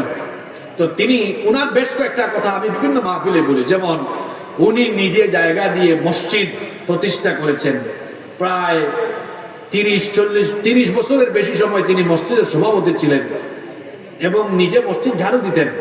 সব সময় তিনি মসজিদ ঝাড়ু দিতেন, ওই ঝাড়ুটা আবার ঝাড়ু দিয়ে বাড়িতে নিয়ে যেতেন, স্পেশাল জায়গায় রাখতেন এবং কাউকে ঝাড়ু দিতে দিতেন না। আমি বলতাম, আব্বা এখানে তো খাদেম আছেন, অন্যান্যরা আছেন, তারা ঝাড়ু দিবে, আপনি তো ছোট মানুষ, ছোট মানুষের মাথায় যে প্রশ্ন আসে স্বাভাবিক। তাই আমি বললাম আপনি কেন ঝাড়ু দেন, আপনি তো সভাপতি। তিনি বললেন বাবারে এটা তোমার বাপ থেকে শিখো, এই যে আমি ঝাড়ু দিচ্ছি, হ্যাঁ এটা তো কোনো ছোট মন মানসিকতার পরিচয় না। কিয়ামতের দিন আমল দিয়ে বাঁচা যাবে কিনা আমরা কেউ জানি না, কিন্তু কিয়ামতের দিন যদি আটকে যায় আল্লাহর এটা বলতে পারবো আল্লাহ তোমার ঘরের ঝাড়ুদার ছিলাম, এই পরিচয়ে মাফ করো। এরকম অনেক সুন্দর সুন্দর শিক্ষা তার কাছ থেকে পেয়েছি, সুযোগ পেলে আমরাও এখন এই কাজ করি। তো আব্বা আলেমদের খেদমত করতেন, তো বলছিলাম আব্বা আপনি আলেমদেরকে এত খেদমত করেন কেন? আমি নিজে দেখেছি হাত পা সময় টিপে দিতেছে, এত খেদমত করেন কেন? তিনি তখন বলেছিলেন নিজে আলেম হইতে পারেন, স্বপ্ন আছে তোমার যদি আলেম জানো বানাইতে পারে। তো আমি তো হইতে পারি নাই, আমি হইতে যেহেতু পারলাম না, আলেমের ছাত্র হওয়ার চেষ্টা করি, আলেমদেরকে কাছে পাইলে শেখার চেষ্টা করি। যদি ওই পরিচয়েও কিয়ামতের দিন কিছু না হয় আল্লাহকে বলবো আল্লাহ আমি আলেমদের সাথী ছিলাম, তাদের সাথে থাকতাম। সুবহানাল্লাহ। এই কথাটা প্রসঙ্গ কমে কেন টেনে নিয়ে আসলাম? যুবক ভাইদেরকে বলছি কোরআন হাদিস যেদিকে আমরা আছি, কোরআন হাদিস নাই যেখানে আমরা নাই। এই বাংলাদেশের সন্ত্রাস, জুলুমতন্ত্র, স্বৈরতন্ত্র, বাংলাদেশের লুটপাট, চাঁদাবাজি, এদেশের তরুণ যুব সমাজ আর চলতে দেবে না। সন্ত্রাস চাঁদাবাজির শিকড় উপড়ে ফেলে এগুলোর কবর দিয়ে কোরআন সুন্নাহ ভিত্তিক বাংলাদেশ গঠন করা হবে। আপনারা সাথে আছেন তো? আল্লাহ সবাইকে কবুল করেন। আমি যে আয়াতে ছিলাম ওই আয়াতে চলে যাই। ভণ্ড কর্মীরা ভণ্ড নেতাদেরকে আটকাবে। নেতাজি দাঁড়ান, কিরে তোরা আটকাইলি কেন? আমাদেরকে চিনেন না? ইন্না কুন্না লাকুম তাবআন, নিশ্চয়ই আমরা আপনাদের অনুসারী ছিলাম, যা বলেছেন তাই করেছি। আমরা অপরাধ করে ধরা খাইলেও ফোন দিয়েছেন, এই ওসি কারে ধরছ, ছাড়বি না নাঙ্গলপুর থেকে বান্দরবান যাবি, এরকম থ্রেট দেয় কি দেয় না? একদম ট্রান্সফার করে দেবো, বেটা আমার লোক ধরো তুমি। আপনি তো দুনিয়াতে বাঁচাইছেন আমাদেরকে, কিন্তু ফাহাল আনতুম মুগনুনা আন্না মিন আযাবিল্লাহি মিন শাই, আজকে আল্লাহর আযাব থেকে বাঁচানোর জন্য কিছু একটা করেন।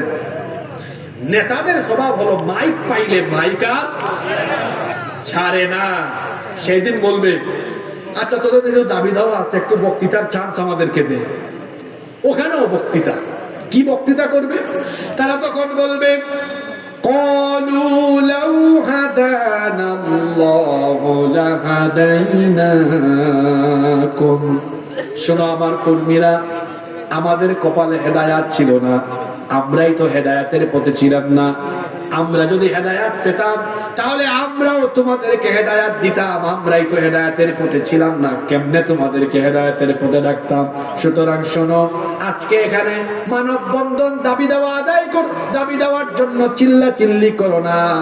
সাওয়াউন আলাইনা আজাজিনা আম সাবারনা মা লানা মিন মাহিস, আজকে ধৈর্য ধরো আর না ধরো, আমরা নেতারা আর তোমরা কর্মীরা, নেতা কর্মীর জাহান্নামে আযাবের অবস্থা সমান সমান। আযাবের অবস্থা কি? জোরে বলেন, আযাবের অবস্থা কি?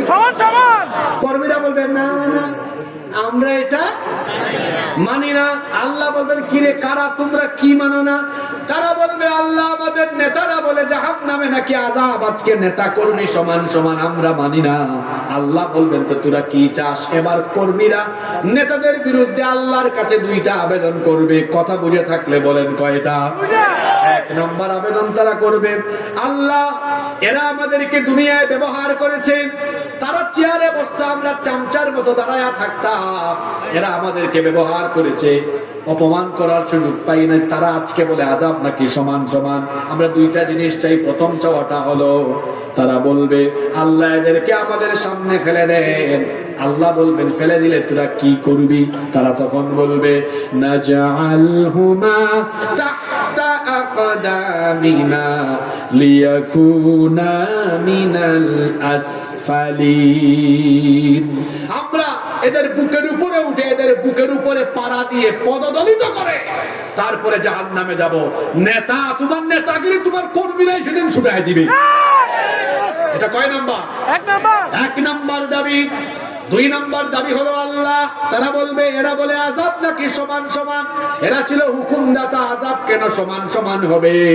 আমরা চাই, আমাদের দাবি হলো রব্বানা আতিহিম দি'ফাইনি মিনাল আযাবি ওয়ালআনহুম লা'নান কাবীরা।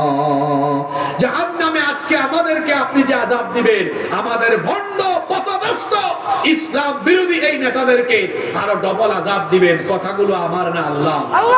এগুলো শোনার পরেও কি বেদিন, ইসলাম বিরোধী, কুরআন বিরোধী বলে শরিয়া আইনে বিশ্বাস করি না, আল্লাহর আইন মানি না, যারা বলে আল্লাহর দ্বীনের ভেতরে রাষ্ট্র পরিচালনার নীতি নাই, তাদের সাথে যারা থাকবে এদেরও ঈমান নাই। কারণ আল্লাহর দ্বীনের ভেতরে রাষ্ট্র পরিচালনার নীতি আছে না? আরো দূরে বলতে হবে, আছে না নাই?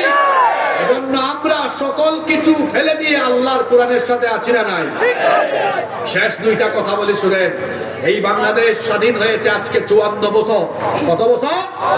54 বছরের মধ্যে 32 বছর দুইজন নারী দেশ পরিচালনা করেছে। এদের মধ্যে একজন তো পালায় গেছে, আরেকজন অত্যন্ত ভদ্র মহিলা, ভদ্র মানুষ, তাকে আপসিক বলা হয়। সত্যি তিনি আপসিক, কারণ তিনি জুলুমতন্ত্র স্বৈরতন্ত্রের সাথে কোনো আপোষ। সাবেক 3 বারের প্রধানমন্ত্রী বেগম খালেদা জিয়া, তিনি অসুস্থ। আমরা দোয়া করছি দেশের এই দুঃসময়ে তার বেঁচে থাকা দরকার। আল্লাহ তাকে নেক হায়াত দান করুন। আপনারা কি এখানে যারা আছেন, উনার মুখ দিয়ে কোনদিন ইসলাম বিরোধিতা বা আলেমদের সম্মান খাটো করে বক্তৃতা করা শুনছেন? আপনারা যেটা বলেন শুনছেন?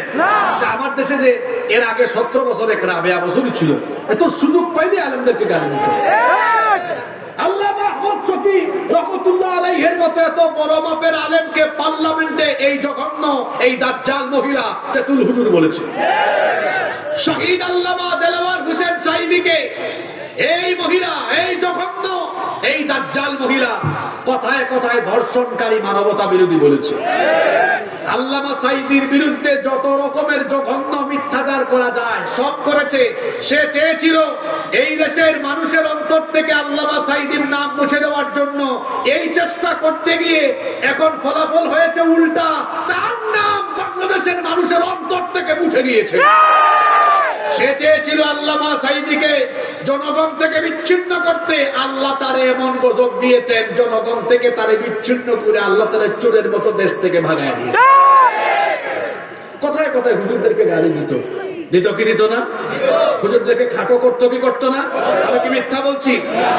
কিন্তু বেগম খালেদা জিয়াকে সব আলেমরা সম্মান করেন, কারণ তিনি কখনো আলেমদেরকে গালিগালাজ, কখনো ইসলাম নিয়ে আজে বাজে কথা বলেন নাই। বরং বালুর ট্রাকের কথা মনে আছে? ওই যে যেদিন বালুর ট্রাক দিল, ওই দিন সন্ধ্যাবেলায় তিনি কি বললেন বক্তব্যে? যে আলেমদেরকে জেলে ভরেছে, বলেন আলেমদেরকে নির্যাতন করছে, এই আলেমদের চোখের পানি একদিন এর জন্য গজব হয়ে আসবে। আসে নাই? আমরা বলছিলাম 54 বছর দেশ স্বাধীন হয়েছে, 32 বছর দেশ চালাইছে কারা? আর 22 বছর অনেক কাকু। আপনারা চাচা বলেন না কাকু বলেন? আমাদের ছেলেতে কাকু বলে, চাচা যে কাকু বলে, ওই দক্ষিণবঙ্গ কাকু বলে। আপনারা কি বলেন? জেঠা না চাচা? আচ্ছা, অনেক চাচা মিলে কয় বছর? অনেক জেঠা মিলে 22 বছর। আর 2 মহিলা মিলে কত? আবার মহিলার হাতে বাংলাদেশের ক্ষমতা ছিল বেশি। এট এ টাইম মহিলা প্রাইম মিনিস্টার, মহিলা বিরোধী দলীয় নেতা, স্পিকার, স্বরাষ্ট্র, পররাষ্ট্র, শিক্ষা। একটা সময় নারীদের হাতে ছিল কি ছিল না? নারীরা এত ক্ষমতা পেয়ে, আর আমাদের চাচাদের আরো কাকুদের 22 বছর এড করে 54 বছরে তারা দেশ চালাইছে। আল্লাহর আইনে না মানুষের আইনে? জোরে বলেন, কার আইনে? মানুষের আইনে দেশ চালায়। এদেশে কি নারী অধিকার প্রতিষ্ঠা হয়ে গেছে নাকি? নারী ধর্ষণ, নিপীড়ন, নির্যাতন, যৌন হয়রানি আগের চেয়ে বেড়েছে না কমেছে? গত বছর রমজান মাসে কি আকাম হলো? আল্লাহ আল্লাহ আল্লাহ।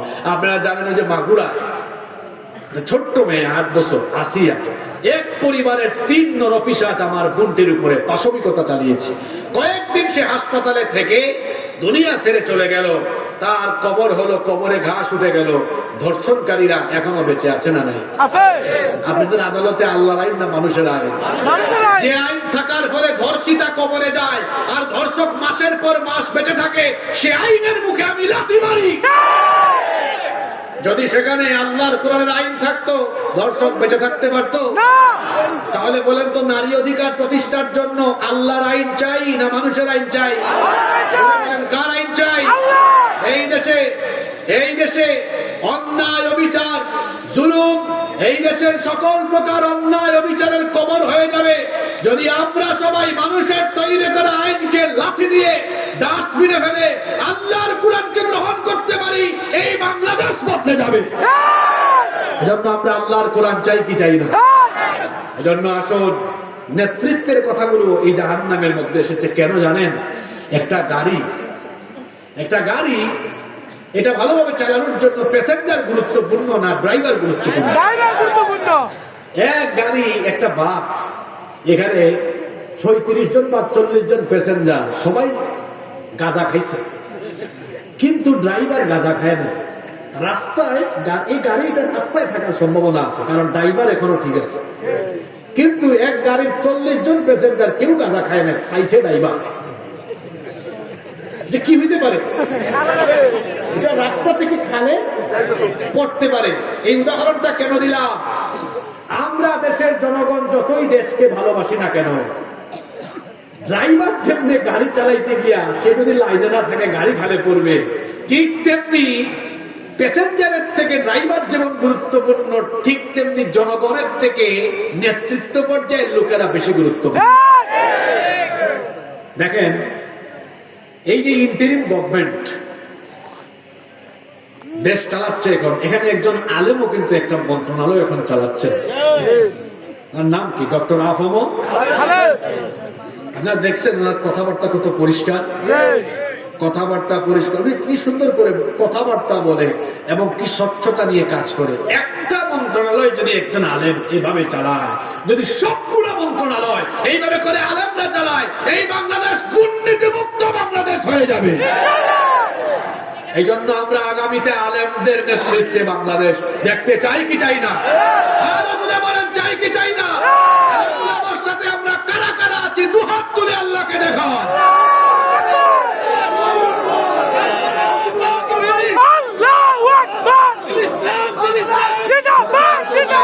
হাত নামান। শেষ কথা বলি, এই যে জান্নাত আর জাহান্নাম নিয়ে তো কথা বললাম, নেতৃত্বের কথা শেষে কেন নিয়ে আসলাম?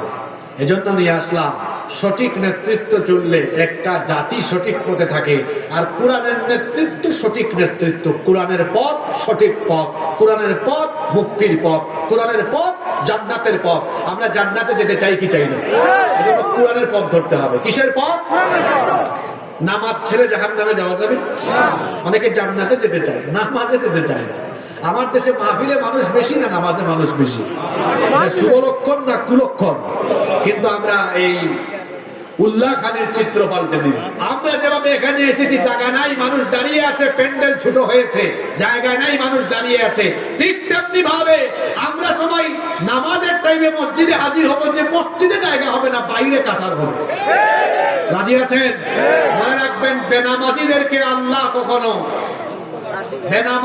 আল্লাহ কখনো পছন্দ করে না, ভালোবাসে না, নেতৃত্ব দেয় না। দুনিয়া আখিরাতে আল্লাহ এদেরকে ধ্বংস করে দেয়। কিয়ামতের দিন প্রথম হিসাব হবে কিসে? বলেন কিসে? তো আপনারা আমার থেকে আরো বেশি জানেন। আমাদের দেশে হবে সেই ছেলে কবে কথায় না বড় হয়ে কাজে বড় হবে। কথা কম বলেন, কাজ বেশি করেন। নামাজ আমরা ছাড়বো না। রাজি আছেন? পিতা মাতার সাথে বেয়াদবি করলে সরাসরি আল্লাহ রসুল বলেছেন, হুমা জান্নাতুকা আও হুমা নারুকা। এই জন্য যাদের আব্বা আম্মা আছেন, আব্বা আম্মার খেদমত করবেন। বাবা মা আপনার জন্য সবচেয়ে বড় পীর, কারণ পিতা মাতা সন্তানের জন্য দোয়া করলেই দোয়া আল্লাহ ফিরায় দেন না, আল্লাহ কবুল করেন। সুবহানাল্লাহ। এই জন্য আব্বা আম্মার খেদমত করবেন। যাদের বাবা মা অসুস্থ, চিকিৎসা করাবেন। অনেকে আছে বাবা মাকে ভাগাভাগি করে, 2 ভাই 3 ভাই করে, ভাই তুমি 1 সপ্তাহ আমি 1 সপ্তাহ। কিসের ভাগাভাগি? বাবা মাকে ভাগাভাগি করা যাবে না। সব ভাইরা মিলে খাওয়াবে, সব ভাইরা ভরণ পোষণ করবে। বাবা মাকে লালন পালনে ভাগাভাগি হবে না, বরং প্রতিযোগিতা হবে। কি হবে? আব্বা আম্মার খেদমত করবো, হারাম উপার্জন ছেড়ে দিব, সুদ ঘুষ অন্যায় অবিচার ছেড়ে দিব। কারণ এই সুদ ঘুষ অন্যায় অবিচার, হারাম পথে উপার্জন, তারপরে বেপরদায় চলাফেরা করা, জিনা বেবিচারে লিপ্ত হওয়া, মাদকাসক্ত হওয়া, এক কথায় সকল পাপের ফলাফল জান্নাত না জাহান্নাম। এজন্য শেষ কথা হলো, একজন মনীষী বলেছেন, গুনার কাজ পাপের কাজ যত ছোট হোক সেটাও ত্যাগ করো, আর নেকির কাজ সেটা যত ছোট হোক সেটা আঁকড়ে ধরো। পারবেন তো ইনশাআল্লাহ? কারণ নেকির পথ জান্নাতের পথ, গুনাহের পথ জাহান্নামের পথ। এই জন্য আমরা গুনাহের পথ ছেড়ে দিব, নেকির পথে অগ্রসর হব। রাজি আছেন সবাই? আমরা নেকির পথে অগ্রসর হব, 5 ওয়াক্ত নামাজ সহ ইসলামের যাবতীয়। এই তো এই জন্য তো বললাম, যে বুঝে তারে বেশি বুঝান লাগে না। ওই যে একটা কথা বললাম না, যে কিয়ামতের দিন প্রথম হিসাব কিসে? দেখছেন লোক হয় না, আজকে থেকে দেখবেন হয়ে যাবে ইনশাআল্লাহ। আপনারা আসবেন না নামাজে? কারা কারা নামাজে আসবেন না হাত তুলেন তো।